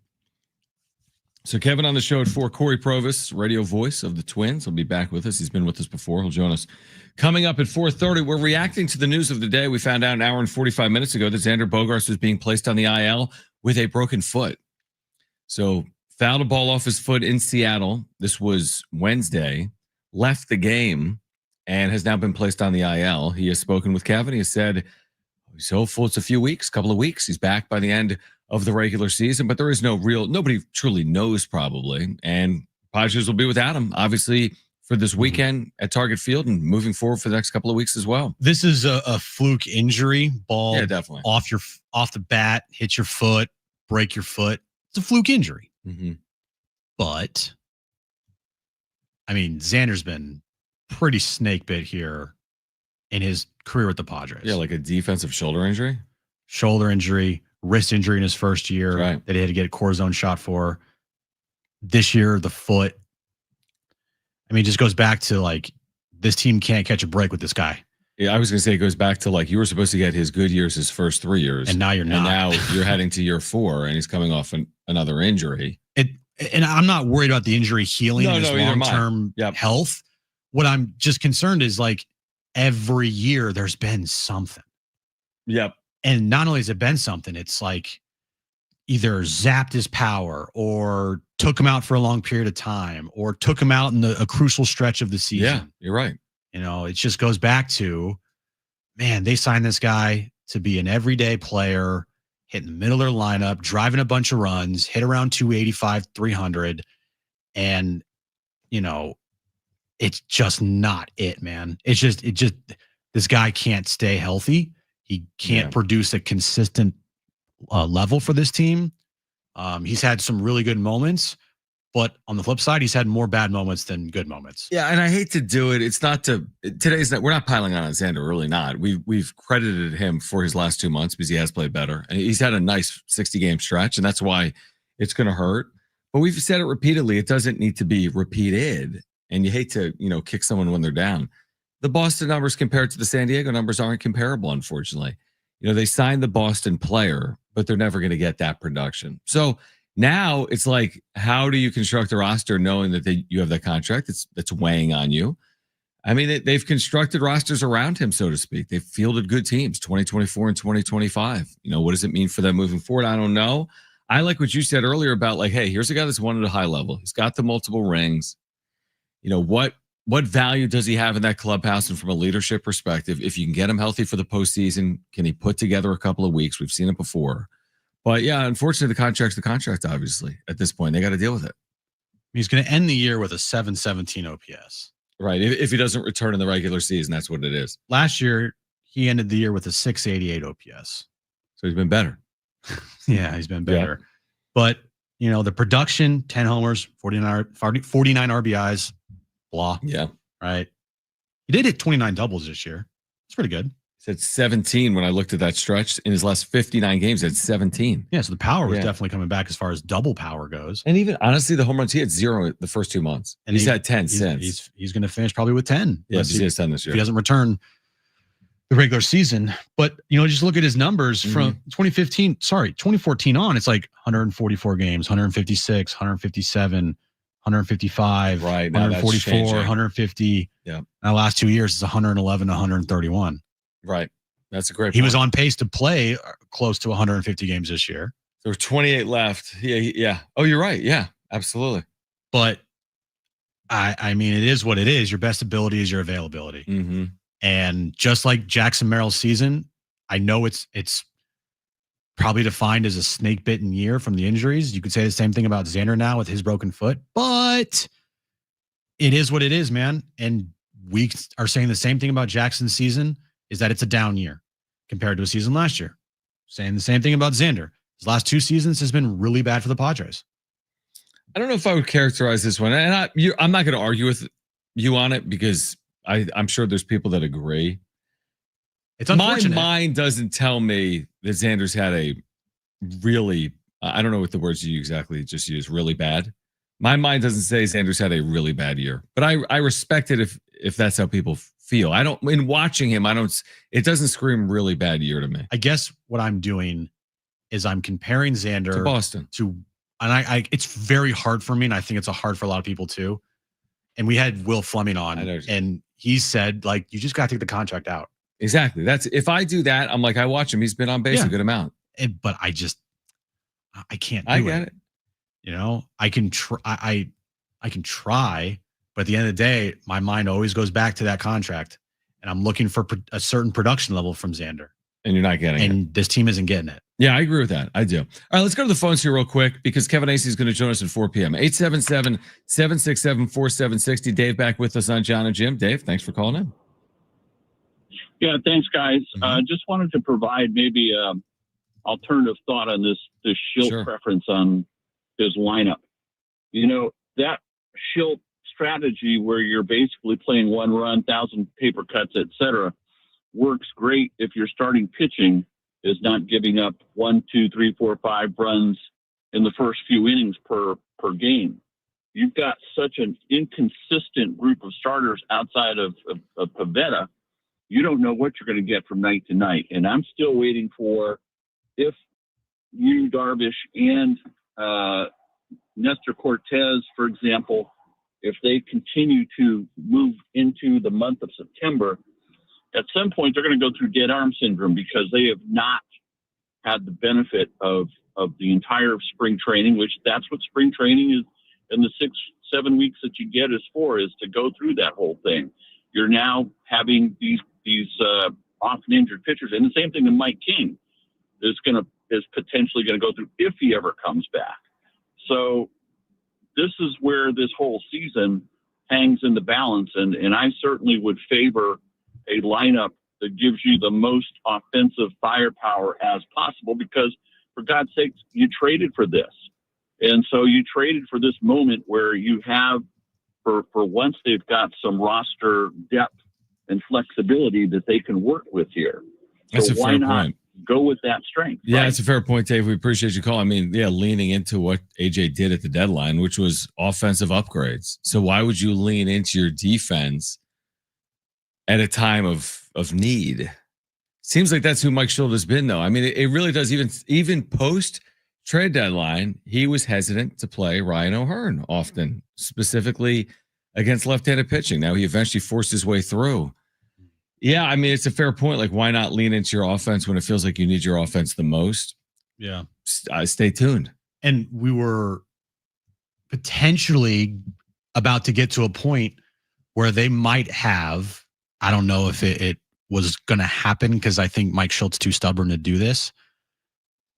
There was potential there for when Merrill returned, if Arise kept on struggling, that they would have moved him either down or out of the lineup into a platoon type of role. But now there's no shot at doing that because Xander's out. Correct, because we talked about what they need to do defensively. And you're right. Like, if you were choosing between Merrill and Arise, there's no conversation. Merrill's here for forever. Of course, he's playing.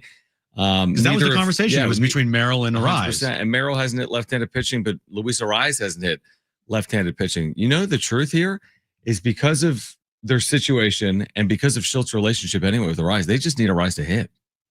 Like, he's a capable hitter. They need Luis Arise to look like Luis Arise for a month. That would go a long way. Yeah. I mean, he's in the midst of his worst offensive season of his career. It's not good. And that's what the thing about Luis Arise is look, when he's hitting 320, great. He's hitting 320. He's on base at a pretty high clip, but he also never walks. So you got to hit for a high average. If you're never going to walk, you have to hit for a high average. And if you're going to hit 280, for other players in the league, 280 is like a career year. Right, but those guys walk. But the thing is, like, when you're a career 320 hitter, and then now you're hitting 280 this year, you said it the other day. It's like if Manny went from 280 to 230. Like, it's a bad season. He has a 316 on base percentage without power. So if you hit 283 and you're going to hit 34 home runs, of course, everyone said that sounds amazing. You're hitting 283 with power. He's hitting 283 without power and never gets on base other than hits. I mean, never. Yeah. A 316 on base percentage is way below Xander Bogaerts this year, who's in the 330s. So it's really gone sideways here for Luis Arise. They need him over the final month. All right, Kevin Acey with the latest on Xander Bogaerts. He was the first to report on it. Bogaerts to the IL with a foot fracture. What's the most likely timeline? Plus the updates on Jackson Merrill and Michael King from Kevin Acee, who joins us live. Coming up next, Jon and Jim, San Diego Sports 760, and live on the iHeartRadio app.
All right, this update's brought to you by Staples Stores. It's official. Xander Bogaerts is on the IL with a broken left foot. No timetable for his return. We'll talk to Kevin Acee coming up here next. Padres start a 3-game series against the Minnesota Twins tonight in Minnesota. 5:10 first pitch. Nestor Cortez on the mound for the Padres. Padres remain 2 back of the Dodgers in the National League West. Last night, San Diego State, their home opener of the season, they beat Stony Brook 42-0. Next up, they'll travel to take on Washington State on the road next Saturday night, 7:15 kickoff time there. And SDFC takes on LAFC Sunday night on the road up in LA, 7:45 kickoff, 7:15 pregame. Listen right here on San Diego Sports 760.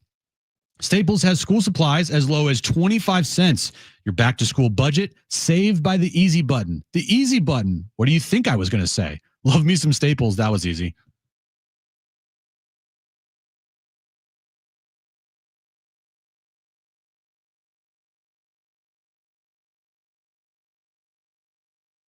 All right, hour 3, Jon and Jim. We go out to Minneapolis where Kevin Acee about 2 hours ago broke the news that Xander Bogaerts is out with a foot fracture. He has also spoken with Xander as well. So, Kevin, we appreciate you taking time for us. We've been talking about this over the last 2 hours. For our listeners that have missed some of what you've written or reported on, what's the expectation when it comes to Xander and what comes next after being placed on the IL? Well, I mean, he's going to be in a boot for a week and probably longer, and they will evaluate at that time. And, they'll hope, they believe that he'll be back for the postseason. And, bones heal differently, but at this point, that's really kind of all you can say is it looks like he'll be back for the postseason. So going forward here, right now in the lineup today, Jose Iglesias is at shortstop. Do you expect him to move into that everyday role, or, do you think that Mike Shildt would change things up a little bit here? Because he said post-game on Wednesday that he was ready to put Cronenworth at shortstop. Do you envision him maybe doing that going forward, or what's the plan here? I don't think that, and I've talked to him about it, and I don't think that is the plan going forward. Could Cronenworth get some time there? Sure. Depending on, what comes up. I haven't begun to think about it, but late in games, some pinch hit and then Cronenworth moves over or something like that. That could happen. But I think that we're going to see Iglesias there because Mason McCoy there, but it's going to be Iglesias. All right, Kevin Acee is our Padres insider. And we heard Shildt post-game Wednesday when asked about Xander. It almost like he sounded pessimistic when he talked on it. But this is from that specific foul ball off his foot in Seattle Wednesday. But there was like a confluence of events he had been dealing with, right? Leading up to Wednesday, and then he just fouled a ball off and it's a freak injury? Is that what happened? Yeah, but I mean, those are all separate from this. This was, it hit it, and it hit it good, and got the non-displaced fracture, and, but yeah, Xander's been taking a beating. So what it seems like is going forward for the next 3 weeks potentially, or maybe even more, Shildt is going to value defense over maybe a better lineup with bats, right? Yeah, but I'm not sure what he does here. You know what I mean? I'm really not. Like, he's not moving one of the outfielders in. I'm not sure what he can do because, like, honestly, like, what if there is something, not to pull a Shildt on you, what would you do? What I do, I would put Cronenworth at second. Short. Uh-huh. And I would put Arise at second base, but also I would have Iglesias fill in for Arise against lefties. Okay. Maybe that'll happen, but I don't think so. I really don't. And I mean, they're playing the freaking Rockies and Orioles and Twins. It's fair. It's fair. Like, I mean, I'm not saying that like they're not. Look, I can come back to bite me. Also, we got into this mode, I think, because believe me, I asked about some of these things here, and I reluctantly, even asked about the outfielders, even though I knew the answer. We got into this thing where every guy could play every position for a while in Major League Baseball, and it's just not true. And it's just not true in September where a guy can move over. Now, I don't know that there's a bigger Cronenworth fan outside of his family than I am. But, like, I'm just not sure that's the move to have him go over and play shortstop and consider that would be better than having Jose Iglesias, who's phenomenal there. And so that's all, like, from what I see. And I get it. Like, Jim, I applaud you, man. You're constantly like Schilt is and like Preller is constantly trying to win on the margins and find everything. They're playing the freaking Rocky 7 times in the next 2 weeks. Like, they want to get to where Xander Bogaerts is coming back, Michael King is coming back, Jackson Merrill's coming back, and then we can all just argue over whether Gavin Sheets should be playing. Fair. You made a good. I like the point. I mean, ultimately, listen, they overcame not having like Fernando Tatis Jr. last summer and played great baseball. You're talking about one player. He had played well enough here recently, but you're talking about one player, and teams have to overcome injuries. All right, you mentioned Merrill and King. I know you've been doing reporting on this as well. Let's just start with Jackson Merrill. Expectation is he could be back as soon as when? The Baltimore series at home? Yes. And I say King is more certain that way. Like, King would have to come, or I honestly think that King went home to San Diego. But King would have to not have recovered well for him to not be starting, say, Tuesday or Wednesday against Baltimore.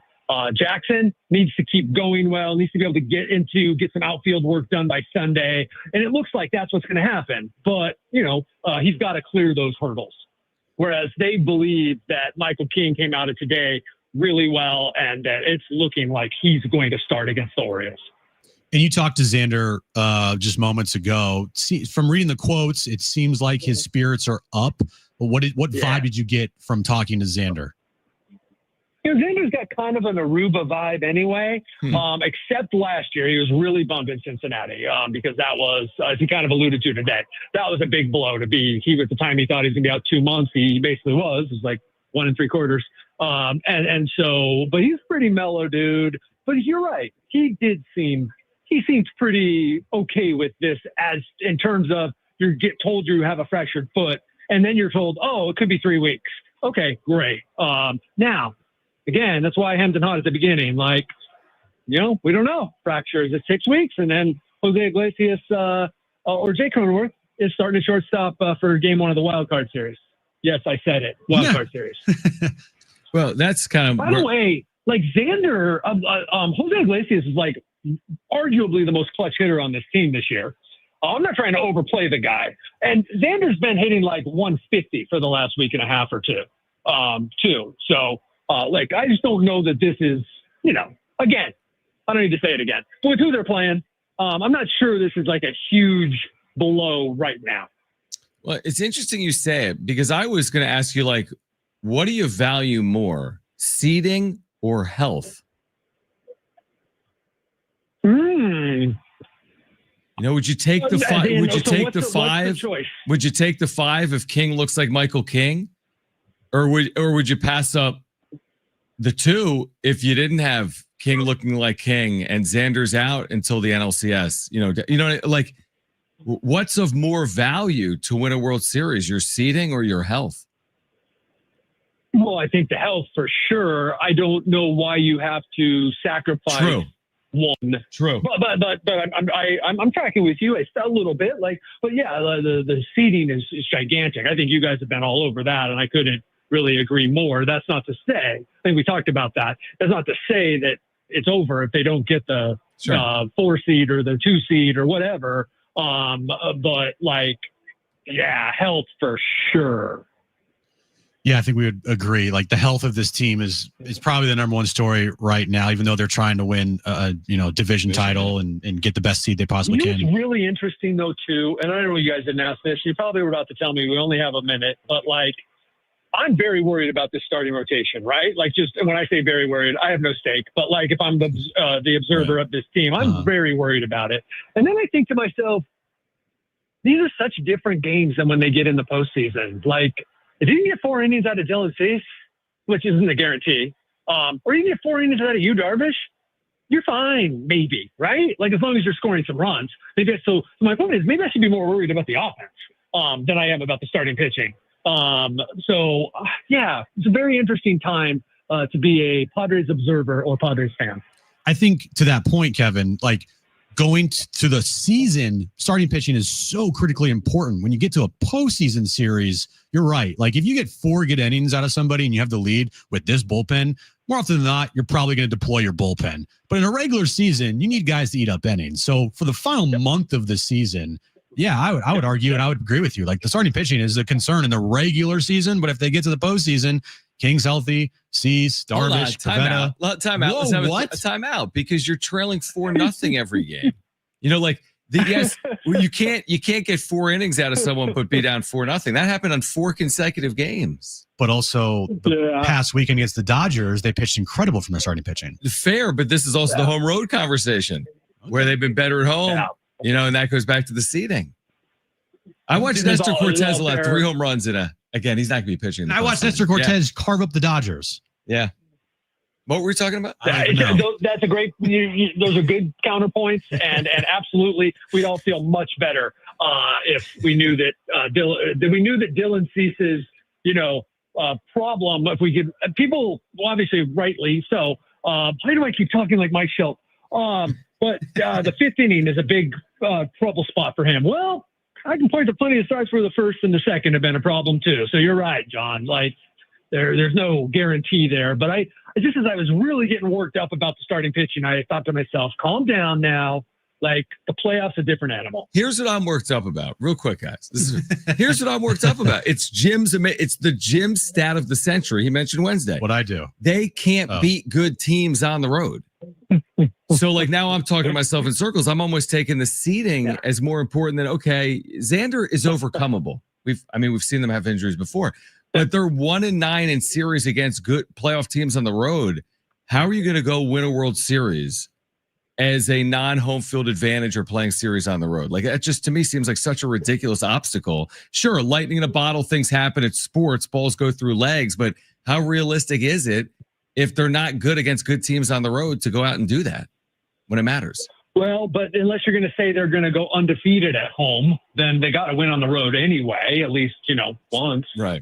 So, but except for obviously the wild card, you're going to have to get past that if they can't overcome this 2/3 or what would it be like 2.5? We all keep saying it's 3. It's basically like the Dodgers have a 2.1 game lead, right? It really doesn't matter, right? Like with the tiebreaker, like we keep saying they're actually 3 games behind. I mean, what do we call it? 2, 2.5, 3? What do we say? I mean, I think it's 3 because if you have to outplay them by at least 3 games. More than 2. More than 2. Yeah.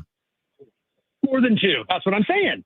More than 2. Anyway, sorry. All right, more than here's 2. The deal. I'm all over the place. We have been all over the place. What day is it? Friday? Thankfully. And now we're not doing it Monday because it's Labor Day. Correct. Yeah. Breaking news, Kevin. So, which means we're not talking to you, Kevin, until Wednesday. That's like your longest break possible. Probably after Michael King's start. Yeah. Perfect. After Michael, the world will change. And hopefully Merrill's back too. Yeah, in Padres world. And then we can talk more about the lineup. Yay. Kevin, enjoy the weekend in Minneapolis. Thanks for doing it, as always. All right. See you later. All right. Kevin Ace, your Padres Insider, brought to you by the all-new Jamul Casino Resort, the Players Place. We'll hear from Mike Schilt. I want to react. I mean, there's something I took exception with in there. What? Do you know what it is? I'll tell you on the other side. Okay. I'll tell you on the other side. I would tell Kevin. I think you could probably tell from my face if you're watching us on the stream. Stay with us. It's Jon and Jim.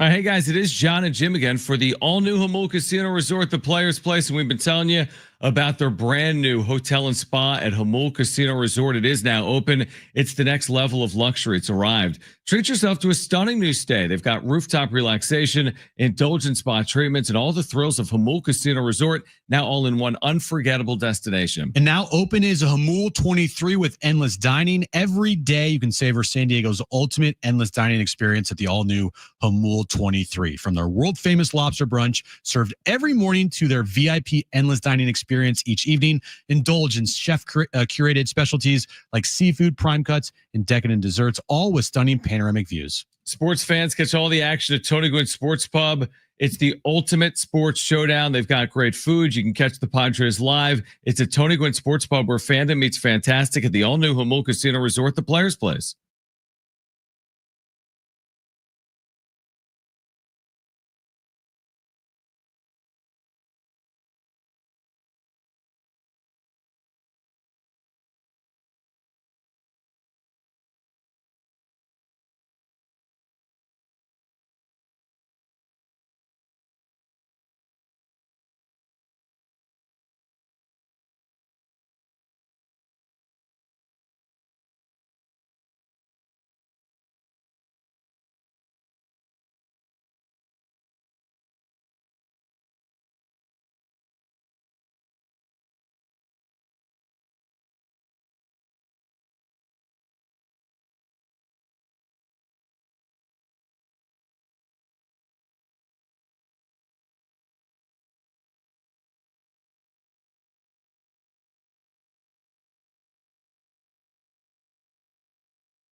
All right, we all remember that one teacher who made a difference, who believed in us, challenged us, who just made learning fun. Now's your chance to say thank you in a big way with iHeartRadio's Thank a Teacher.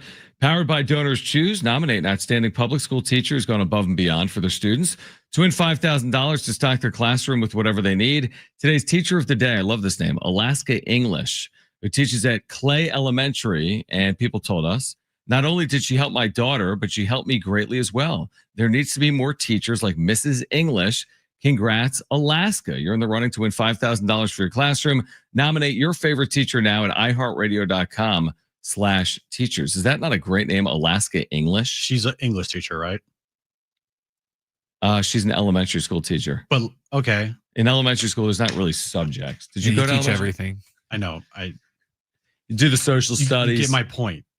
Yeah, I mean, I don't think she's a Spanish teacher. No, I don't think so either. Be. Hi, I'm Miss English. I'm your Spanish teacher. I mean, your name could be John Basketball and you could be good at football.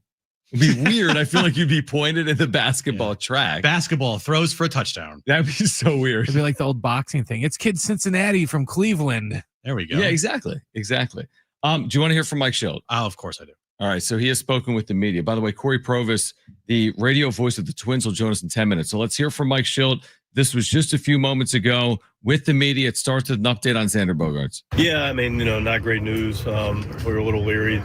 He's a tough guy. So when he had to come out of game, kind of knew it was, pretty serious and could always be worse, could always be better. But, I'm sure he talked to you about it. I know you've got the press release. I won't get into the medical terms of it, but effectively it looks like a, fracture that's going to require him being in a boot for a week and then evaluation from there. But at the moment, medical, including bogey, most importantly, doesn't feel like this is going to be season ending. It's just going to be some period of time, and don't like to put any timetable on it. But anyway, clearly he's going to be out. He's on the IL, and Mason McCoy's up with the club now.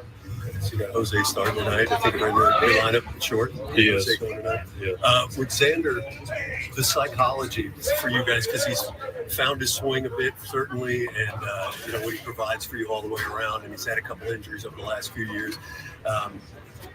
Not really anything that he seems to be doing wrong. I mean, just bad luck is what it seems like. What's that like on a player psychologically? It's hard to say. I mean, everybody probably handles things differently. Bogey's a veteran guy. He's got, 11 plus years in the league, and but clearly frustrating. To your point, I mean, Bogey was playing.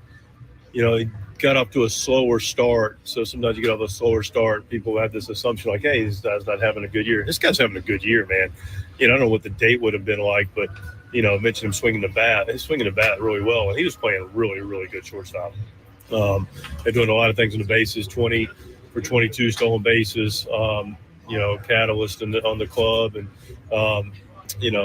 as far as what it does to him psychologically, he's in today he felt better than he did yesterday, so that helps him. And, he knows he's going to be back with us and just stay ready to go. Jackson Merrill, can we get an update on him and where he stands? Yes, Jackson went back to Arizona, took batting practice yesterday, threw a little bit. Feels like, he's in a good spot to progress to what he did today. Today was live batting practice. I actually faced Brian Hoeing, and both reports that both looked great. Played catch, and tomorrow he's going to get some more live at bats. So he's heading a good direction. Was able to do a little bit more running today, a little more aggressive running, and just like always how he recovers, but he's heading in a better spot. Eligible to come off on Saturday, tomorrow, I believe, is correct. What's your feel on the timeline for him? It will not be Saturday. So he's going to be in Arizona on Saturday, more than likely Sunday, and we'll evaluate from there. And Michael King, where's he with you right now? How does he feel? Michael threw a 4-inning simulated game today in Fort Wayne and threw right at 60 pitches. And by all accounts, threw the ball really well. And if he recovers well, then it bodes well for him to be able to come join us. But he's got to recover well. But everything today was very positive for Michael. Presumptive of me, perhaps, but no sooner than the Orioles series at home? Well, he threw today 4 innings, so you can start to put it together. You say no sooner? Yeah, is Baltimore? Is Baltimore in the mix? Yeah, in the mix at all. Well, yeah. I mean, we're starting a 3-game series, 3 games against Baltimore, so I wouldn't rule out towards the end of that series if possible. Just depends on how he recovers. You got a starter for Sunday? No. Okay, real quick, because we have Cory Provis, but what I was going to say, the thing I took exception to with Kevin in our conversation was that he said that Jose Iglesias has been their most clutch hitter. I looked up the numbers. By what statistic has he been their most clutch hitter? That's the thing. He hasn't been that clutch. He's hit 264 with runners in scoring position with a 609 OPS. Okay, well, it's better than Xander. I was going to say, has anyone who's been the clutch? But then it got me down the path of who's been clutch for the Padres this year. Ramon Laureano. Yeah, the last 3 weeks. Games. Yeah, exactly. Yeah, that's true. Yeah. Anyway, what do you make of Schilt? He was saying what I was saying. Bogarts is having this terrific year. No, he's not. I think he said very good year. Stop with the the like polishing of the pig here, or whatever you want to call it. Polishing of the pig? I don't even know. Like the washing a pig, it's still a pig. If a pig's covered in crap and you wash the pig, it's still a pig. Help me. I don't even know what I'm saying. What's wrong with a pig? Nothing's wrong with a pig. Lipstick on a pig. Stop trying to put lipstick on a pig is what I'm trying to say. No, I mean, it's somewhere in the middle, right? If Mike Schilt thinks that 262, 10 homers, 49 RBIs, and a 717 OPS is a really good season, I don't know what to tell you. All right, Cory Provis is the radio voice of the Twins. Twins and Padres coming up tonight. Let's get the Twins perspective on the other side. As again, this is coming up in just, by the way, is this the right, do I have this right? Or did I, hold on. He's good. Yeah, 6:30 Central. Yeah, he's going to join us. I'm thinking to myself, wait, is Cory Provis really joining us 45 minutes before the game? I guess so. The answer is yes. The radio voice of the Twins will join us on the other side for about 10 minutes. This is Jon and Jim, San Diego Sports 760 and live on the iHeartRadio app.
All right, this update is brought to you by Staples Stores. Xander Bogaerts is going on the IL with a broken left foot. There's no timetable on his recovery. He's hoping to return before the end of the season to start a postseason run. Padres start a 3-game series in Minnesota tonight against the Twins. 5:10 first pitch. Nestor Cortez on the mound for the Padres. Last night, San Diego State, they shut out Stony Brook in their home opener 42-0. They next will take on Washington State on the road next Saturday at 7:15. You can listen to that match right here on San Diego Sports 760. And SDFC takes on LAFC this Sunday night, 7:45 kickoff, 7:15 pregame right here on San Diego Sports 760. Staples has school supplies as low as 25 cents. Your back-to-school budget saved by the easy button. The easy button. What'd you think I was going to say? Love me some Staples. That was easy.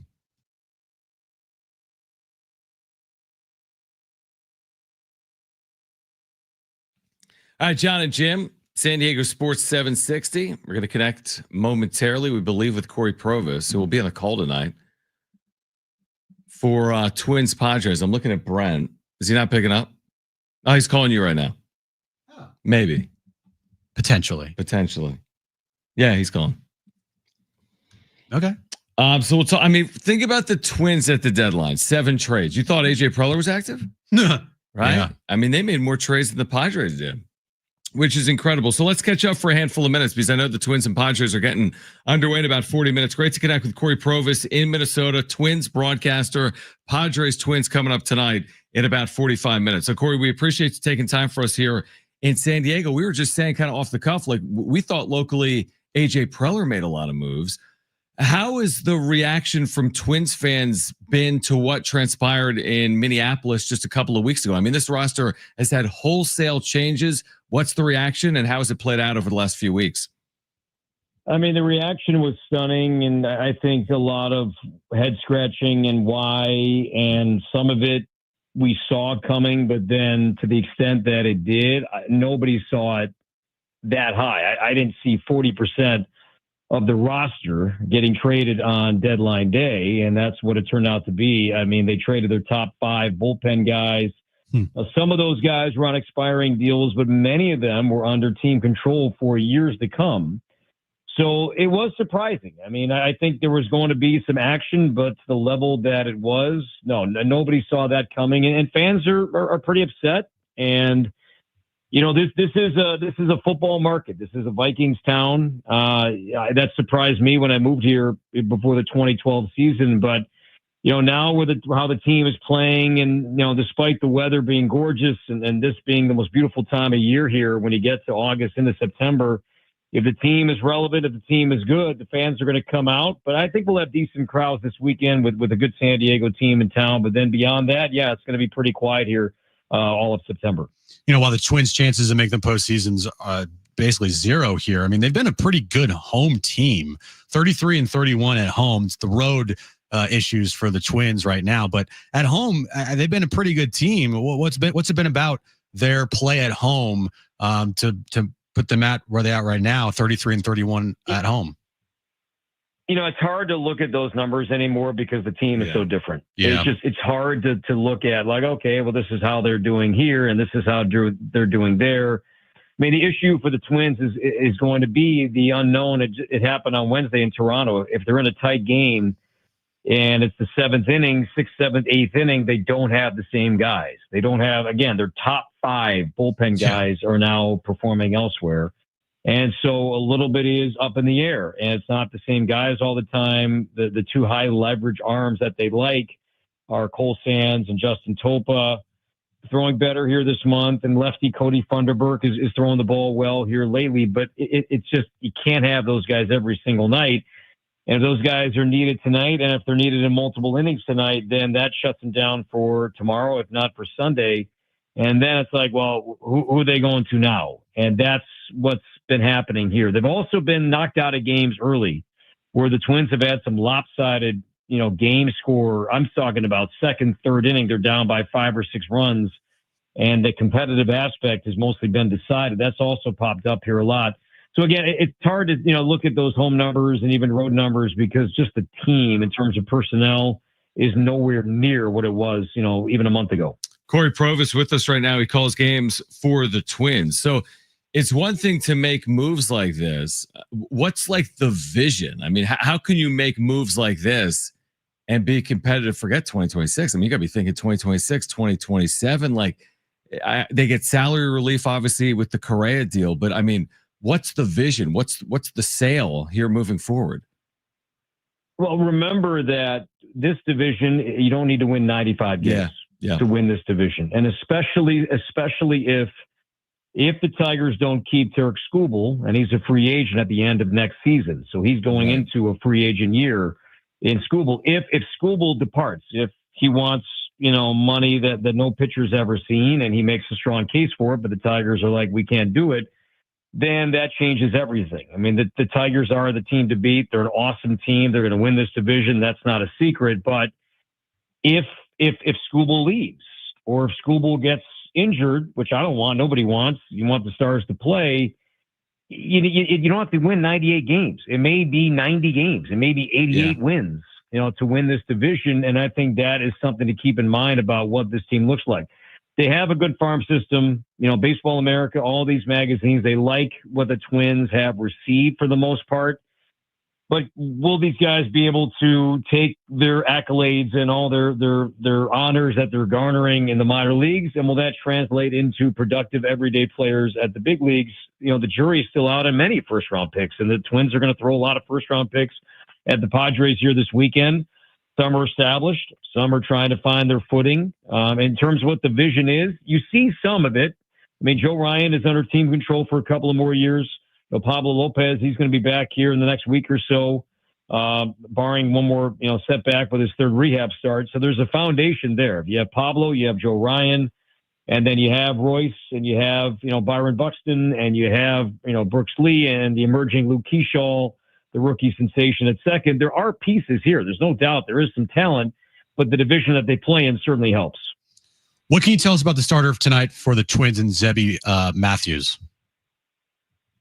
Zebby's his middle name. His first name is Daniel. So Daniel Zebulon Matthews is his name. He's a strike thrower. The Twins are really bullish on him, and they were last year. He was a rookie last year, and I think he actually pitched in San Diego last year. But his ceiling is very high. He's big. He's strong. He throws hard. He misses bats. He's striking out about 11 batters per 9. That's all good and well. His bugaboo has been 2 outs. Getting off the field has been a big problem. The bulk of his runs, the bulk of the damage that has come against Zebby has been with 2 outs. So it's not uncommon for a young pitcher in a second go around to the big leagues to have some bumps, but that's going to be his biggest challenge tonight is getting off the field, avoiding that big 2-out, 2-run double, that big 2-out, 3-run homer, because that's where Zebby's problems have come for the most part this season with 2 outs. Cory, final one for me before you go as you get ready for tonight. What's been your impression of the Padres? I mean, obviously, Xander Bogaerts today they announced goes on the IL. That's a tough break, no pun intended. But Padres, once again, under Mike Schild, positioning themselves here in the second half of the year. What do you make of the successes that they're experiencing? I had no idea until I started reading about the Padres, really going back to the last weekend, that the home run number is as low as it is. Yeah. With the lineup and the names, that was like I did a double take. I'm like, they rank where in home runs? It just didn't add up. But it's a lot of contact, despite some chase. But it's a good lineup. It's a lineup that's scrappy. The amount of infield hits that I've seen, that was surprising. But then the bullpen. I mean, how good this bullpen is, and even more so, what AJ Preller did at the deadline was just enhance this lineup. It seemed like pre-deadline, hitters 7, 8, and 9, there wasn't much there. But then you add Laureano and O'Hearn and Fermin, and how it's lengthened the lineup, and the difference is there with the numbers that the team is putting up in August. But man, you have the lead after 5 innings, and you bump Jason Adam from an 8th inning guy to a 5th, 6th inning guy. What a gift and what a luxury to have. So bullpen is legit. Lots to like there. And I'm pumped to see Luis Arias. He's going to get a big hand. There's going to be a cool video tribute for him before the game. This is his first time back here coming as a visiting player. So that's going to be a lot of fun. I think also they're planning a fun little video for Nick Punto, part of the Padres coaching staff and just a beloved Twin.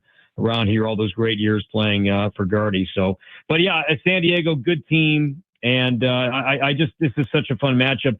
I miss going to San Diego every year because the ballpark is so fun, but looking forward to heading back there for 2026. Well, for Padres fans, they're hoping Luis Arraez looks like Luis Arraez looked in Minnesota, because he has struggled here with the Padres in 2025 offensively. Cory, we appreciate you taking time for us. We're looking forward to the weekend series. Be well, and thanks for doing it in San Diego. All right, guys, be well. All right, great stuff from Cory Provis with that Twins perspective. Did you hear that? What was that? Yeah, what is that? That's the phone, right? Interesting. That happened when we...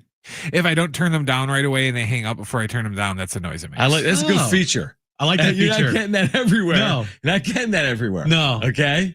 You're getting that here. Sure, it'll be fixed soon. Now we're going to hear. But there's nothing to fix with it. It just does that. It just is what it is. What it is. There's no fix. Perfect. That is the fix.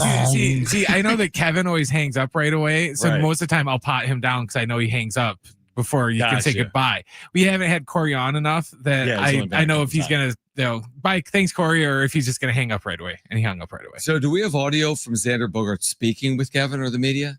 There is audio of Xander. We can Okay. hear that later in the show today. Do you want to do that on the other side? I think we could do that on the other side. Yeah. Okay. We can hear from Xander Bogaerts, the man that just went on the IL with a broken foot. Right. Okay. We'll hear from Xander.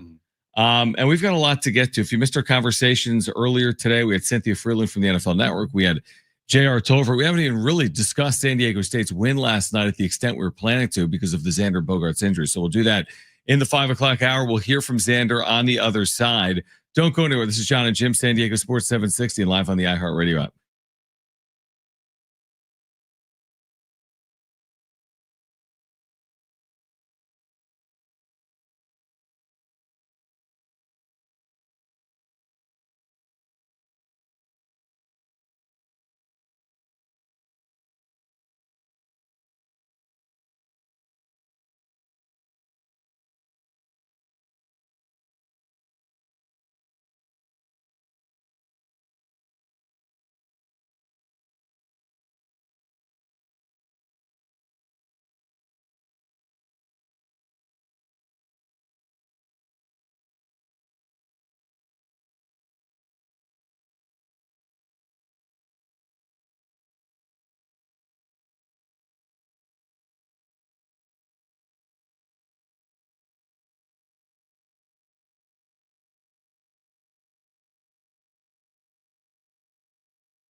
All right, Jon and Jim, San Diego Sports 760. Again, the Padres and Twins coming up just after 5 p.m. tonight. We're going to talk about the Aztecs yesterday in the 5 o'clock hour. You'll hear from Cynthia Freeland, NFL Network, in the 5 o'clock hour as well. All right, Xander Bogaerts spoke with the media. So he's on the IL. He's on the 10-day IL. Wait, what? He's got the foot fracture. He's hopeful that it's not going to be forever, but we're going to hear in his own words. We'll hear what he sounds like. Where does this start, Brent, with Xander? It starts with a question. That makes sense, and then it answers. So let's listen in the media with Xander Bogaerts this afternoon. When you fouled it off your foot, is there an indication to you right away this could be more than just a little bruise? I think so. I mean, I've done a lot of foul balls, but I think this one kind of hit me in a spot where I've probably never been hit before also. So, I mean, I wasn't sure how it would have been, but it definitely hurt, I can tell you that. But I don't think I had a foul ball off of that spot before. You said non-displaced fracture. Tell us about what that means in your terms as far as timeline, how you're going to treat it. A couple weeks and, looking to be back. Hopefully, like, right before the regular season ends. I mean, that's probably what I'm trying to hope for. I mean, last year I had the shoulder and came back a little earlier. Blessed with some nice bones, so hopefully I can help with this time also. I would imagine a certain level of frustration given the time of the year and the fact that you're swinging it well and you found a nice rhythm at the plate. I know you worked hard on that. Can you speak to where you are mentally when you get an injury like this at this point? Yeah, I mean, it's, you're not expecting it, even like doing an MRI and a CT scan and stuff like that, you're not really anticipating any of that. But I mean, once the news comes, it's like, I think last year was probably the worst one. I mean, I've never had to be out for a long time. And I remember when they told me the amount of time I was out last year, I mean, I cried a little bit. I mean, I've never been out that much, So this one, just being able to understand that probably will be back a little bit, hopefully before the regular season ends. I mean, it makes it a little bit better instead of being like, hey, you broke the whole thing and you're out for the whole season. That probably would have been a different type of reaction. He does sound to be in decent spirits. Yeah, it doesn't seem like he's too upset. No, he sounded very matter of fact and frank and hopeful for late in the regular season. Couple weeks. Hopeful. Yeah, I mean, it didn't sound like anyone told him yo, you better hope and pray to get back at any point in the postseason. That's not what it sounded like to me. It sounded like, you know what? With the right break, no pun intended again, maybe you're back with a few days to go in the regular season. But also hoping for a bone to heal fast. You do have to rely on hope here and continued rehab and the right things and all of that. Right. But even then, it still could take longer than expected. Yeah. So I think best case scenario is before the postseason. Anytime before the postseason is best case. Yeah, anytime. I agree with that. Yeah. If he happens to, it goes into the postseason, that could be a problem because right as the season ends, the wild card round starts a couple days after the season? October. There's one off day. I think it's September 30th. The postseason starts on September 30th? Yeah, because the season ends September 28th. Oh, that's right. Yeah. Yeah. Okay. So you're not going to have any time to heal up. So, we've been talking a lot about the division and the wild card. Man, if they get that division. Well, then you have the extra week. And if they get that 2 seed. Good point. Oof, I haven't even touched on that. It's a good point. That would do wonders for your team, for Xander's health, for everybody's health. Yeah, now, it would be a little tricky because I think to get the 2 seed and to take the division, they will need to play some damn good baseball. Probably. Unless the Dodgers or the Phillies, they fall down and then you get the division and then you also, because of that, get the 2 seed. Yeah, you're probably right. What I would say is looking at the schedule, I think the best case if you're Xander is the final homestand. It starts September 22nd, which is Milwaukee, actually 3 weeks and 3 days away. So my camera. It's 3 weeks and 3 days away. That to me is if you're saying I'm hopeful to get back at the end of the regular season, I would think Milwaukee, but maybe it's the Diamondbacks and they're the final series of the year. That's September 26th. That's 4 weeks from today. That series starts 4 weeks from today against Arizona at home. Okay, 4 weeks. Yeah, I mean, by the sound of it, it feels realistic just because he sounds pretty optimistic. Like, a couple weeks is fine. Mm-hmm. But again, that's just maybe the player wishing and hoping that it's just a couple weeks. And saying, you know what, I'll go back out there even if I have to play through some pain. Yeah, it's an interesting conversation. I mean, I feel like it's a better conversation about like there's two conversations: their health when Xander comes back, and then this whole like division 2 seed conversation. Like I feel like I'll have a better feel for the possibility on a division or a 2 seed at the end of this weekend, even. Like if it goes one way and you play great and you win 3 games, wow. I mean, we're definitely talking division. If it goes the other way this weekend and you lose 2 out of 3 and you fall further back in the division, it's like almost at some point the writing's going to be on the wall one way or the other. Yeah, if they have a bad weekend in Minnesota and the Dodgers on the flip side have a good weekend against the Diamondbacks, you're right. And you're 4 back on September 1st, but it's really 5 back. That's tough, man. But Cory Provis, who we just had on, like I just looked up, the Twins have been utterly awful. Okay, then take advantage. Okay, I mean, they're 3-11 in their last 14. So they got to take advantage. You know what I mean? They're playing terrible baseball. And from that standpoint, I do agree with Kevin. Like they're playing the Twins, they're playing the Rockies, they're playing the White Sox. Look at the red. Yeah, there's a lot of red. I mean, they're not beating anyone. So go out, take advantage of the opponent, and you should be able to beat up on some teams here, even with Xander out of the lineup. If Xander's out of the lineup and he's not with you for a postseason run, yeah, that's a problem because you don't want to see Jose Iglesias out there. Sorry.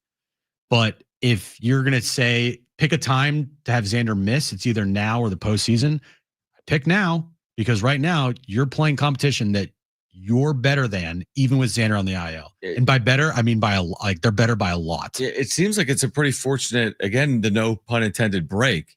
Their schedule, right? Because there's other teams in baseball where you, like, let's say over the next 4 weeks, you were playing the Dodgers 6 times and the Phillies 3 times and the Mets 3 times and the Brewers 3 times. And they have a couple of those teams. It would be a completely different conversation. Yeah. But they have the softened schedule. Yes, they have the Mets. Yes, they have the Brewers. So there's some real series in there. But by and large, these final 28 games gives them opportunities. And even without Xander Bogaerts. I mean, I can't be convinced that Xander is so impactful that he's going to impact your ability to beat the Twins. Like you just got to beat the Twins regardless. I mean, it's sounds awful with the Twins and talking with their broadcaster right there. Oh my gosh. Fan base turning, Vikings starting, nobody attending games, 7 trades at the deadline to get rid of major league players, not to acquire. Imagine that, the opposite of Preller, 7 trades of players going out. That's insane. All right, so right now, in a little bit, starts the run of games against bad or teams that are not in the postseason, like the Reds. I mean, Reds are not a bad team, but they're not in the postseason picture right now. So you got 16 games here. Okay. Against Minnesota for 3, Baltimore for 3, Colorado for 7, and then the Reds for 3. That's so 16. give me the record. That's 16, right? Yeah. Okay. Would you sign up for 11-5 right now? Yeah, I think you kind of have to. Knowing that they've played better than that this year a couple of times. And I'm saying 11-5 because that would, like, just hypothetical. They win every one of these series. So they take either 2 or 3 or 3 or 4. Yep. And that would equal 11-5.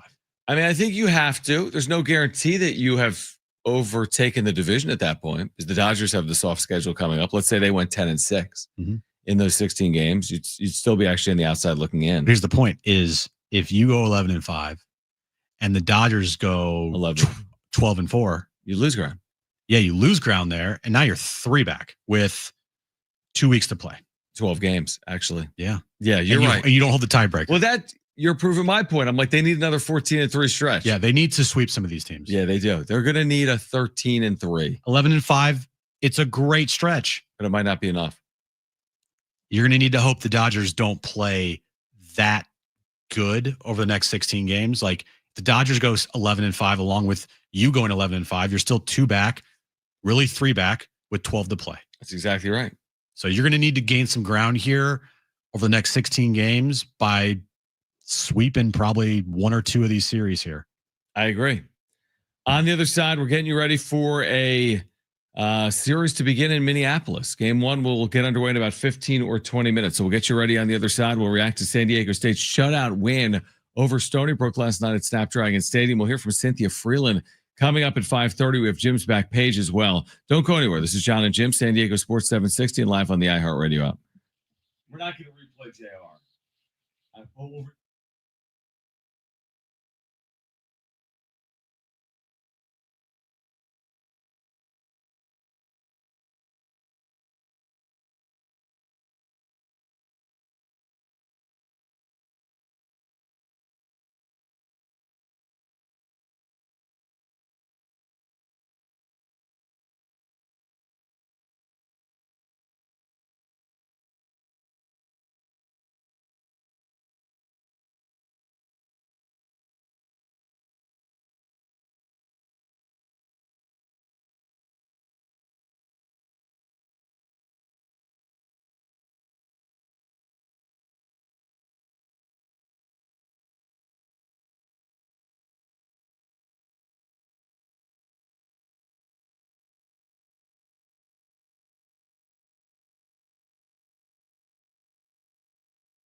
This update is brought to you by SDG&E. Xander Bogaerts is going on the IL with a left foot fracture. Padres started a 3-game series in Minnesota.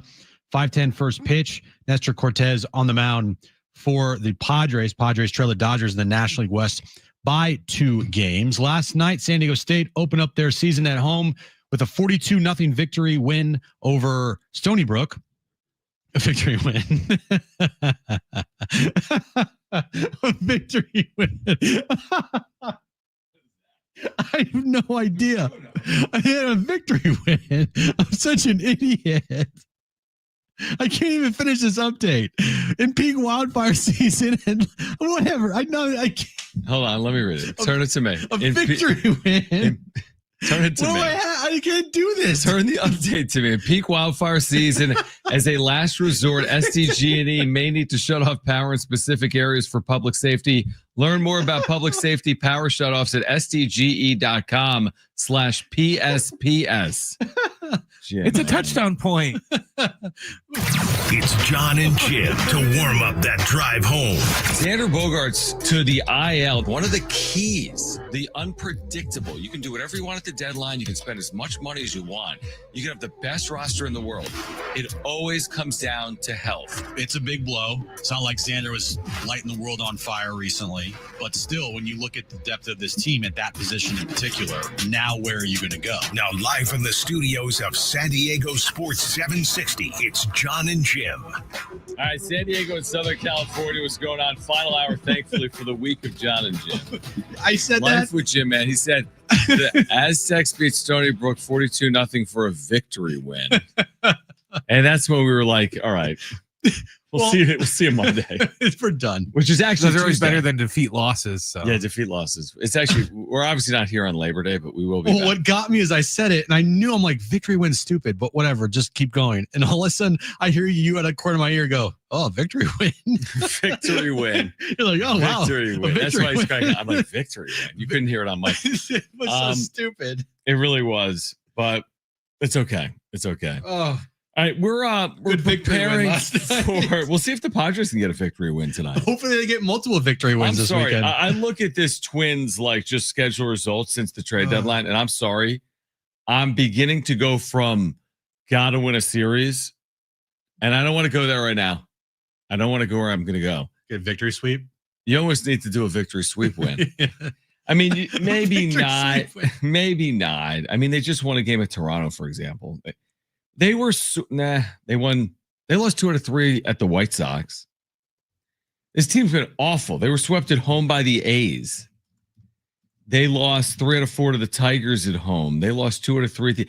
They haven't won a series in forever. I mean, they're losing series left and right. So I hate to jinx it, but you gotta play really well this weekend. Forget about the opponent.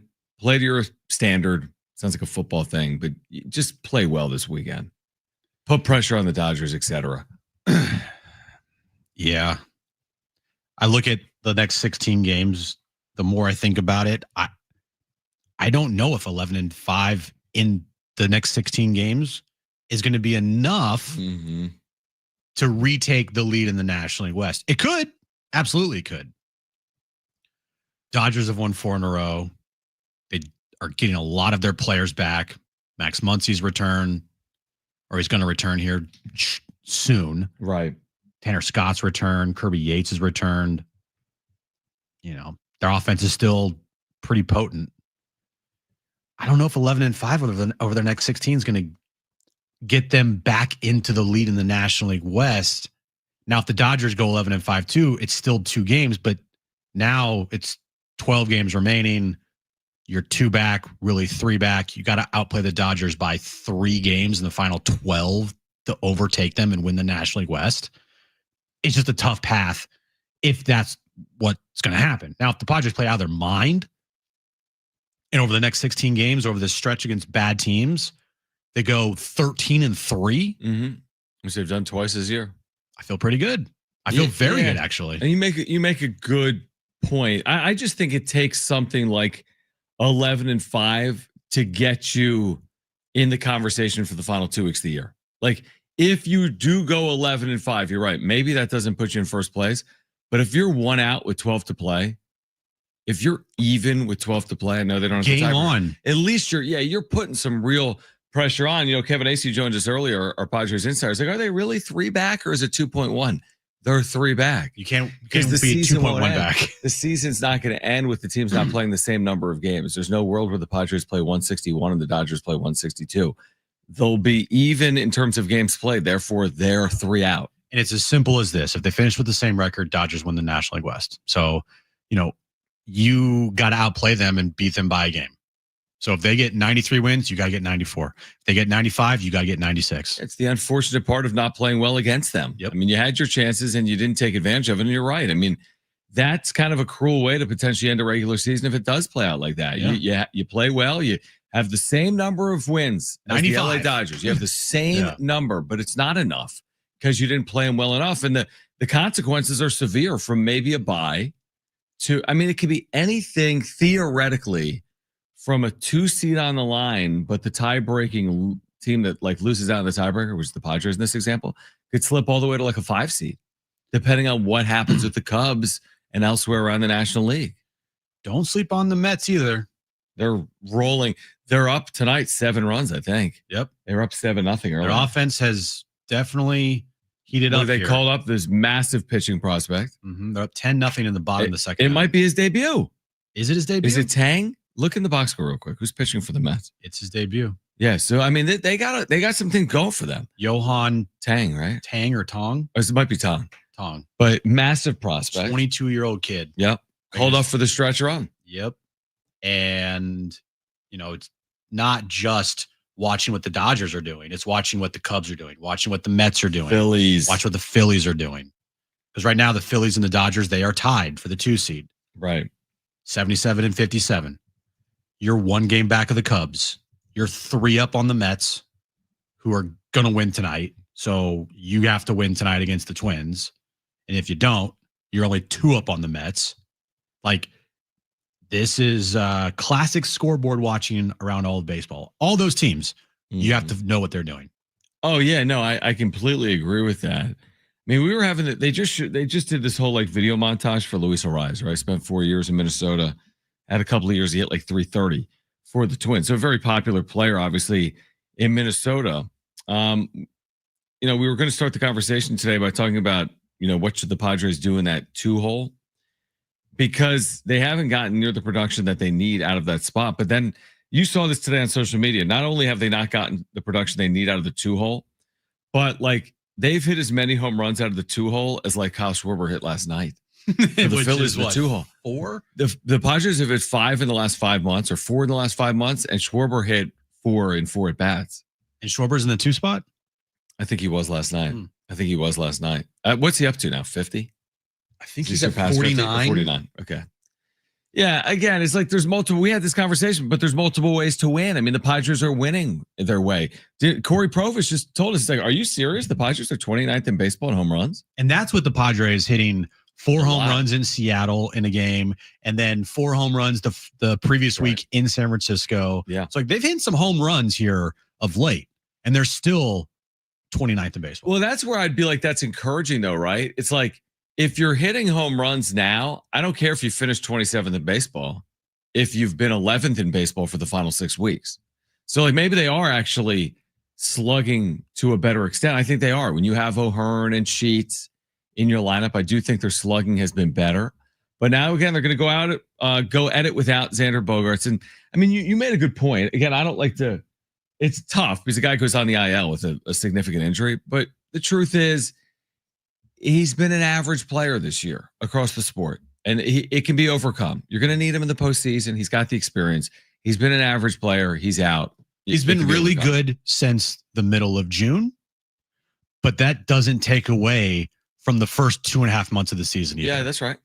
If every baseball player just decided that they were going to take their best stretches in the year and just put that on the back of their baseball card, okay, that just completely erases all the bad and all the stuff they did that was previously to their season. But now you look at Xander's total year and you're like, it's okay.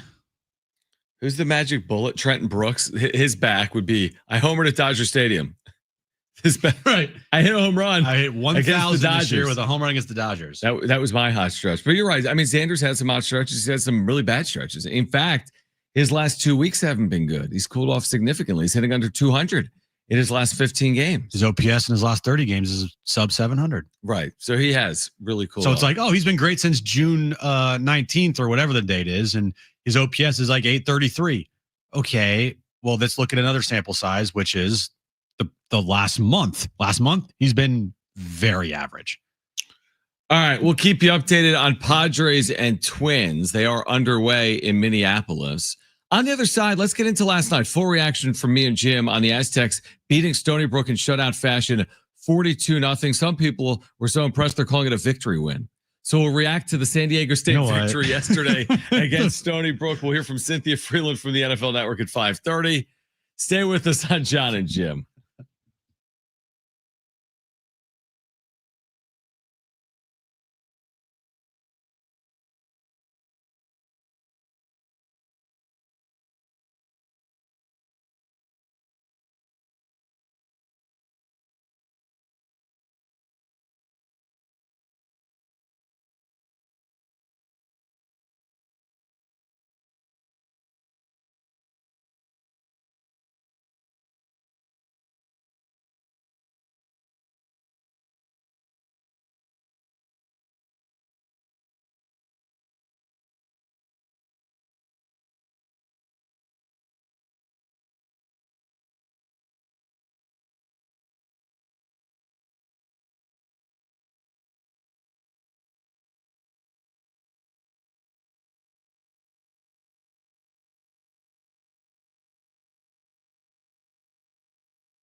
All right, Cynthia Freeland, NFL Network coming up at 5:30. Obviously reacting to the massive trade yesterday in the NFL. Micah Parsons to the Packers. We spent a lot of today on the Xander Bogaerts injury. We did catch up with J.R. Tovar earlier, the Aztec for life.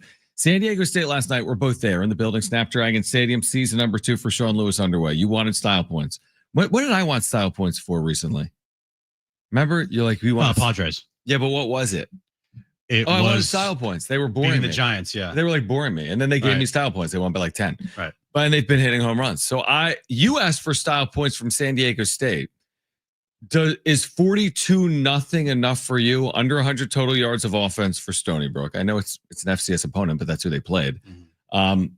Offensively, identical 200 plus yards, a touchdown, no picks. The run game over 200 yards. Lucky Sutton goes for over 100. They led 20-0 at the half. They scored 22 second half points. Was 42-0 enough for you to whet your appetite? So they scored 20 points in the first half, 22 in the second. How many? No, they won 42-0. Right. So they scored 22 in the second half. I for some reason I thought 43. Yeah, right. It's 42. Yeah, I think they did enough to whet my appetite. Not because of the score of the game, but because of what the defense did to Stony Brook. Okay. I think that to me is what I take away from last night the most is, look, last year's team in their first game of the season against Idaho State put up 45. Texas A&M Commerce, but yes. Or sorry, Texas A&M. When did they play Idaho State? The year before. Okay, that's what I was thinking of. But Texas A&M Commerce. Yeah, you're right. Texas A&M Commerce. Yeah. They put up 45. Problem was the defense did give up some points. They gave up some yards. Yeah, and it was 6-3 at the half, Commerce. Exactly. So I think last night what the defense did, Stony Brook couldn't move the ball. Like they literally could not move the ball if they tried. They had 95 yards of total offense. How many sacks did the Aztecs have? Like 2.5 or 3? Yeah, like 3, but you're right. They couldn't move the ball, and they had a very good run game coming in. I mean, coming off a year in which they could move the ball. Yeah, they scored 30 points per game last year. Their running back, I think he did average 4 yards per carry last night. But still, I thought the defense just putting the clamps on them. Less than 100 yards total offense from Stony Brook. And, shutting them out, I think, was a really good first step for this defense because the defense should be ahead of where the offense is because the defense has the most returning players of it. The offense is essentially kind of all brand new. But I agree with you, by the way. I'd start with the defense too. But what I liked about the offense was that like they were quick but under control. It appeared to me like they had kind of mastered Sean Lewis's offense more in game 1 this year than had been mastered, for example, a year ago against Texas A&M Commerce. Again, a lot of the scores actually last year came from the defensive side of the ball. You had a veteran, you saw 2 quarterbacks, Identical and Bert Emanuel Jr., that both showed you a lot, I would say, last night. The run game was very impressive. Here's the thing. Last year in the opener, 16 penalties. Last night, 7. But 2 of them were unsportsmanlike. True. Now which are easy to clean up. Yeah, there's things to clean up, no doubt. But I'm just saying, like, last year they were second. They had the second most penalties in the nation. Yeah. Yesterday, you can live with 7 compared to 16, and hopefully they will clean it up. 450 plus total yards of offense is in. I'm with you. I lead with the defense. But Identical, we were told he can make all the throws. He made some throws. Yeah. The Donovan Brown ball down the right sideline in the second half. Yeah. The touchdown throw over the middle. I was just watching it back on KUSI. He made a good throw prior to the touchdown strike on the first drive inside the red zone. So I thought Identical did some good things. Now, he also maybe was fortunate. A couple of balls were dropped that could have been picked off. There was one ball in particular that was thrown right in between the numbers of a Stony Brook defender that he just dropped. Yeah. So there was that as well. No doubt about it. But again, with it being an opener, it was hard to ask for more. The question now, of course, is can you take the show on the road, so to speak? 100%. That's just the question moving forward. And another thing with the offense, I think, how could you not look at this offensive line and be like, wow, it's nice to have a good offensive line, or at least an offensive line that is capable instead of last year. I mean, how many times did that offensive line get called for false starts and holding penalties? Towards the end of that year, it was really bad. Did they have one? There was a wide receiver false start. on, I think, Jordan Napier. Did they have one false start from their offensive line last night? Can you? Brent says yes. I thought a receiver. I thought a receiver went early, and that was in the first half. Maybe there was a second, but I remember the penalties to be like you said. There were 2 15-yarders. Mm-hmm. There was a hold or two on Bryce Phillips, the corner. There was definitely a receiver that went early. Maybe there was one other, but the point is, it was much crisper. It's probably an easier way to look to try to find it. Yeah, than the play-by-play. Yeah, there's a false start here. It doesn't say who it's against. This is penalty, STSU false start, 5 yards. It does not say who it was from. Right. There was one against the receiver, though.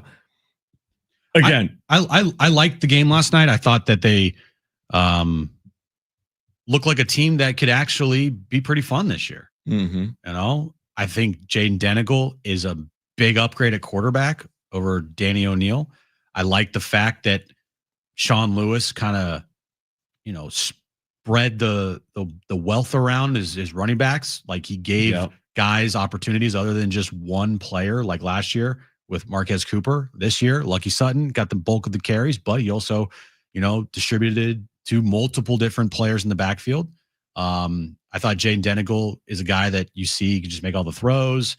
The one thing though is you know, when he gets outside the pocket, he did this right after he got injured. He lowered his shoulder. He tried to truck some dude. Like, you got to keep him on the field. You got to stay healthy. Yeah, let's not do that. We didn't even mention the fact that Denigal, maybe we did with JR. I mean, you're right. 4th play of the game, he goes out. Dude, I was like, are you serious right now? It was a design QB run, and it looked fine. I watched it back, and I was just like a jammed, non-throwing shoulder or what played out. He came in 4 or 5 plays later, left later in the second half, but then again, they were up 35-0 when he left later in the second half. What do you got, Brent? Well, SDSU told me and Ben that there was he was having issues with his shoulder pad. Yeah. Yeah. Makes sense. Yeah. And they got the extra day or two here because they play on a Thursday, not a Saturday. Right.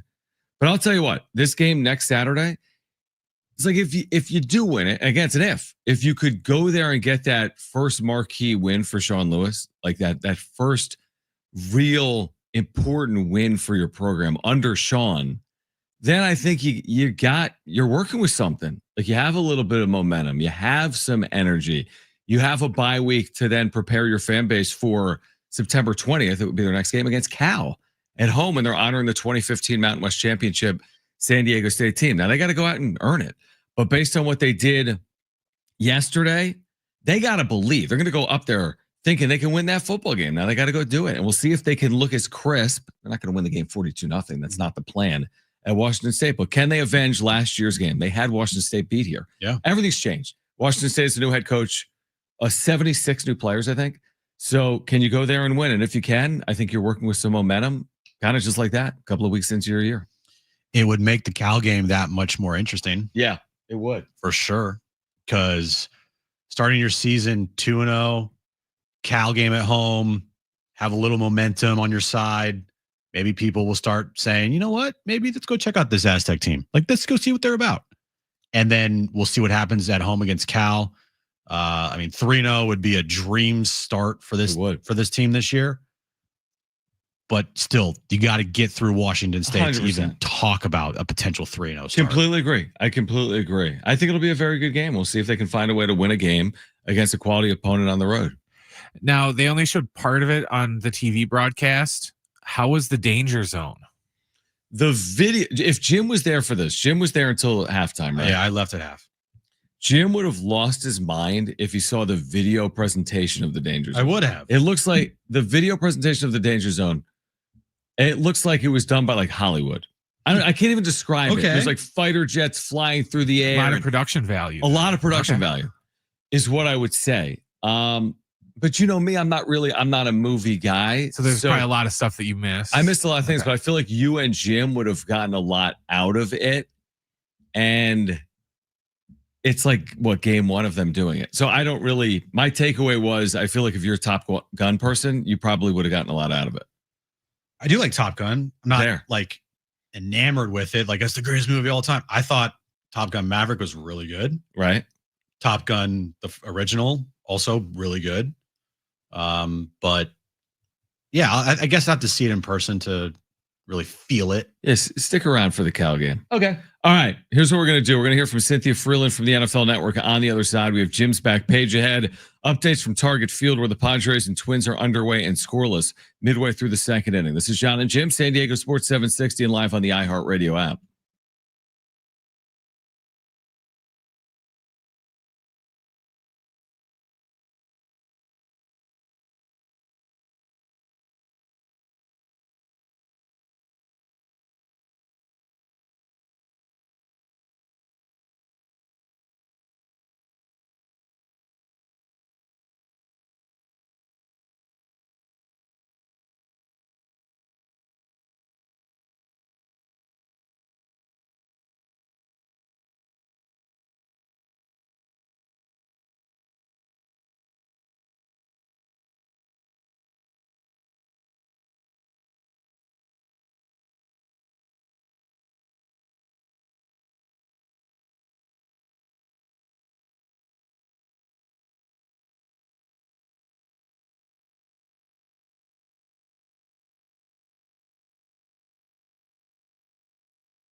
This update is brought to you by Zero Res Carpet Surface and Upholstery Cleaners. Padres and Twins underway in Minnesota. It's scoreless in the bottom of the second inning. Earlier today, the Padres placed Xander Bogaerts on the 10-day IL with a left foot fracture. No timetable on his return. Last night, San Diego State picked up his first victory of the season with a 42-0 win over Stony Brook. Next up, they'll travel and play Washington State on the road next Saturday night, 7:15 kickoff time. And SDFC takes on LAFC Sunday night at 7:45. 7:15's when our pregame coverage starts right here on San Diego Sports 760. Get 3 rooms of carpets cleaned for just $169 and get 20% off additional services at Zero Res Carpet, Surface, and Upholstery Cleaners. The sale ends Sunday, so visit zerosandiego.com for details and book today. That's zerosandiego.com. All right, Jon and Jim, San Diego Sports 760. Jim's back page ahead. Padres and Twins scoreless in the second inning from Target Field in Minneapolis. So we caught up with Cynthia Freeland from the NFL Network to discuss one of the bigger modern day trades in the NFL. The Kenny Clark trade was big. Kenny Clark going to the Cowboys. What does it mean? Now, we started the conversation by just asking Cynthia, just as a fan of football, what was her reaction to the Micah Parsons deal? Look, it's fun to do the grade the trade, like all the things that we do, when things like this happen. And I'm a little annoyed because, it's a long weekend and I had to redo all of my projections. So whatever, but that's selfish. No, it's fun to see and it's fun to figure out. It's also like hilarious to, all the people, the Packers are winning the Super Bowl and like just one fell swoop. Yeah, right. It happened right before our show. And I honestly thought, Cynthia, it was a fake tweet because if you read the tweet and you'll know where I'm going with this, he spelled Micah Parsons' name Micah Packers, and I was like, wait, this has to be fake. Right. It was one of those things where you're like, okay, I gotta look at this 3 times over to make sure that it's real or not. So going to the on-field side of things, just how good does this make the Packers defense, and how much is Micah Parsons going to be a difference maker for this Packers team? I think it's a huge deal. I mean, I know the way Jeff Hafley wants to operate that defense, and I know that they were trying to figure out, like, okay, are we going to get, like, who's going to step up, right? Like, they drafted in the second round a guy last year, like Edgerrin Cooper, and, they've been trying to figure out the pass rush, and it's been one of those things where it's like, okay, maybe this year. Okay, maybe this year. This just becomes okay, it is now this year, and maybe that will help Rashawn Gary return to the kind of form that we saw a couple years back. And, you have Jair Alexander there. I understand Ja didn't play every single game last season, but he's still a really good corner. And, you have to kind of figure that out without him. So I know there were a lot of turnovers last year, and I know Xavier McKinney has cool hair, but it's going to be hard. Their interceptions and turnovers like that are a little bit of a fickle stat. If there is some luck involved to actually get the turnover. So it's more, you're more likely to count on like increasing your pressure rate and realizing that will shut down teams from earning first downs. That's a smarter way to live than to live off of an interception. But they shored that up. So, I thought it was good before, and it's an excellent defense now.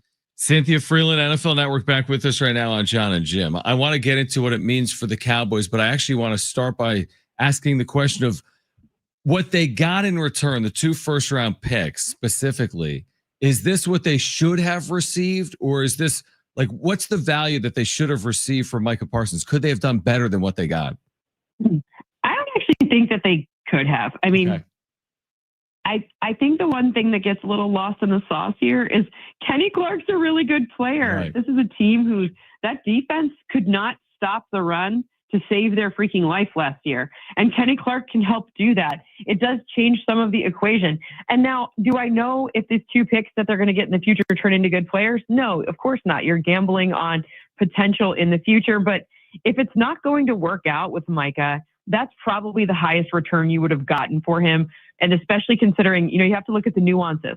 The Kenny Clark deal, I think there's something like, the Packers are paying all but I want to say $2.3 million of it, which means you're getting a guy like that for the same price as a fullback, which is a less pricey position. So where does this put the Packers, in your opinion, in the hierarchy of the NFC? I feel like the Eagles are 1, but where do you put the Packers right now? I just reran all of my models, and I still have Detroit winning the division. Remember, they play in week 1, which is, as much as you can say, you can lock and load and plug and play a pass defender. The Lions are pretty familiar with the kind of game Micah has. And the ultimate situation there is that you don't necessarily, Hafley does run a a quite it's a little bit more complicated than just go attack type of thing. So, I still have the Lions there. I still have the Commanders ahead of them. So to me, they're solidly, number 5, but not number 5, they'd be a wild card then because, there's still be, I have the Bucks behind them, et cetera, and they would still get a home game if it were the playoffs. Cynthia Freeland, NFL Network, is with us. What's the impact from the Cowboys' perspective? It felt like they were on the outside looking in regardless, with Micah Parsons or without. Like, when you just look at the NFC, where are the Cowboys in the hierarchy? Yeah, not good. Yeah. I mean, they're above the Giants still. Right. It's not like I'm not selling all my shares of everything to do with them. It's not a fire sale. It's not how I feel about losing the quarterback situation for the Saints. The Saints are in a much different rebuild situation.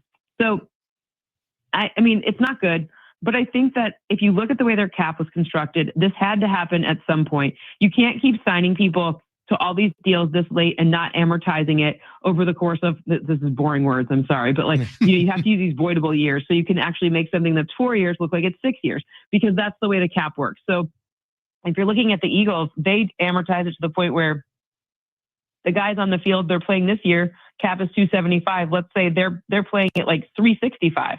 And then, meaning if you look at their average draft value, well, if you're playing at, 250 because you're paying back bad cap hits from before, you're at a massive disadvantage. So I think at some point they, it's probably okay, well, we can take our medicine on this one. We have to gear up to pay some other people going forward. We'll figure this out. Who do you put the most blame on for this situation and how it unfolded here? I don't know what the word blame, because I kind of think it's okay. I'm not as I don't think it's all gloom and doom. I feel like, if you're going to, it's just like every human when they threaten to, I'll walk, leverage is about whether or not you take that other option. And that's just what happened here. Leverage is the name of the game. And Micah, especially as a pass rusher, you can go a lot later because, it's not like quarterback where you have to build completely around that person. So, I think that if it was going to be a divorce, it should have happened a lot sooner. But that being said, if it was going to be a divorce, might as well be divorced now as opposed to be a very middling team all year. Maybe Micah gets hurt, something bad happens, then it just becomes now we're all excited. I mean, maybe not Cowboys fans, but most of us are excited to see what this looks like. But, it would have been can you imagine if it kind of limped to the finish and then things are bad?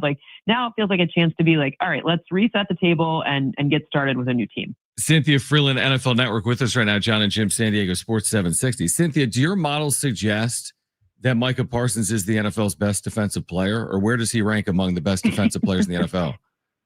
He's up there. It's really hard to say he's number one. Mm-hmm. I mean, he was a little bit injured, and I do actually think I don't know if that back thing was posturing for another team. Probably was. He does have the highest pressure rate, but he doesn't play as many snaps as some other guys.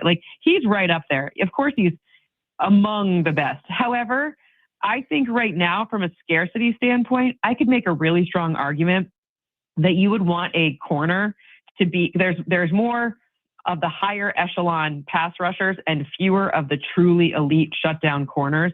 So right now, would I sell the farm for him? I don't know. I mean, I guess it depends on if I think I'm a Micah Parsons away from winning the Super Bowl. But, scarcity for me dictates that corner is a far more valuable position from the standpoint of available substitutes. Heading into week 1 next week, what's your number one thing that you are looking forward to, other than the fact that we get football back on our televisions? I think that thing I'm most interested to see, I am a big Cam Ward believer. I'm fully on the Cam Ward train. I know this whole draft season, people are this isn't a good quarterback class, blah, blah, blah. But I actually think he is that dude. And I like to be right about these young guys. I like to know that the league is in good hands and that we'll have, continued great quarterback play for years to come. So I'm pretty excited to see how these rookies roll out, and specifically Cam Ward. He is actually my pick for who I would think becomes the offensive rookie of the year.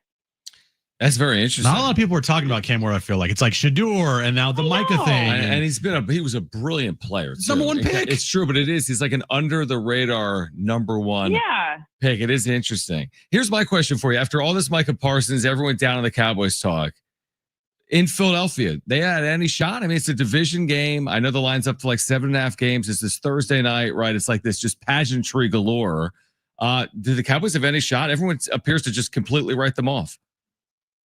I mean, there's always a shot, right? The hard part for me is that this Eagles team, the places where I'm curious about their deficiencies, like will their defensive front, after losing so many pieces, be able to reload in a way that's really, really impactful? Well, the Cowboys O-line and run game is not the strength of the team. So advantage Eagles even in some uncertain times.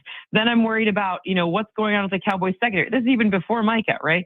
Cowboys secondary. You really want to put AJ Brown up against whatever is going on in their second. Like it's just it would be a long shot, but it's not impossible. Final one, Cynthia, is just Packers Cowboys week 4. Is it going to be the NFL's, just your opinion, is it the NFL's number 1 rated regular season game outside of, let's say, a Thanksgiving Day? Will that be the number 1 rated game? And Christmas stuff.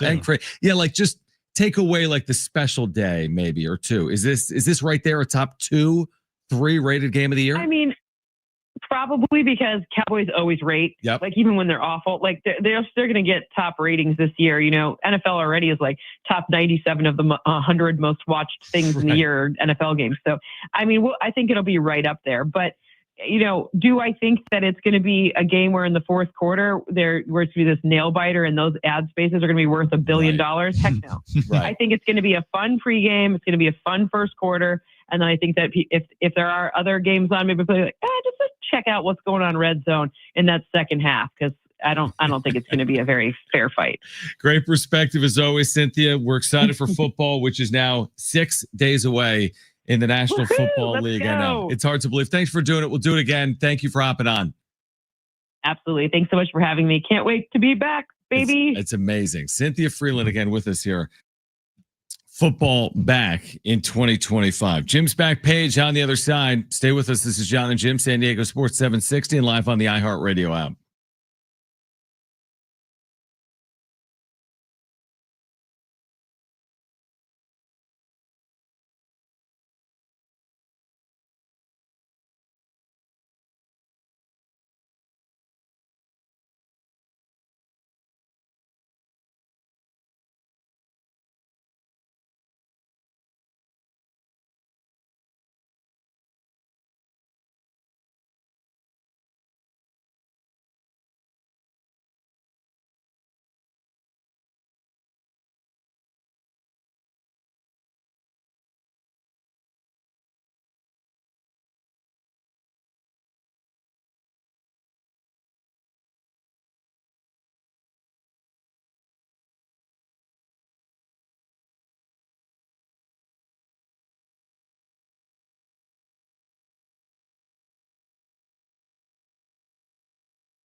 Final time for the week on Jon and Jim. You can join us tonight. We'll have a wrap-up show following Padres Twins tonight. Same time, right, Jim? 9:30. We're not doing it before then. This game's going to end well before 9:30. Yeah. Start at 5 o'clock. We are 9:30 locked in. 9:30 wrap-up show tonight. Padres on a Luis Ariz sac fly, a thing of beauty. Lead 1-0. Is that not the Padres? That is the Padres. Is that Sac Diego? Infield single, move the runner over, sac fly. Sit on the lead. Just, hey, let's see how boring we can make this. No, but hey, look, if they win a bunch of games, it's not boring. It's not how the game is played today. They're rewinding the clocks about a decade. Yeah, exactly. Offensively. That's exactly right. So they lead 1-0 in the third game, one of a 3-game series between the Padres and the Twins. And of course, the news of the day related to the Padres is Xander Bogaerts is out with a fracture in his foot. All right, let's get to it.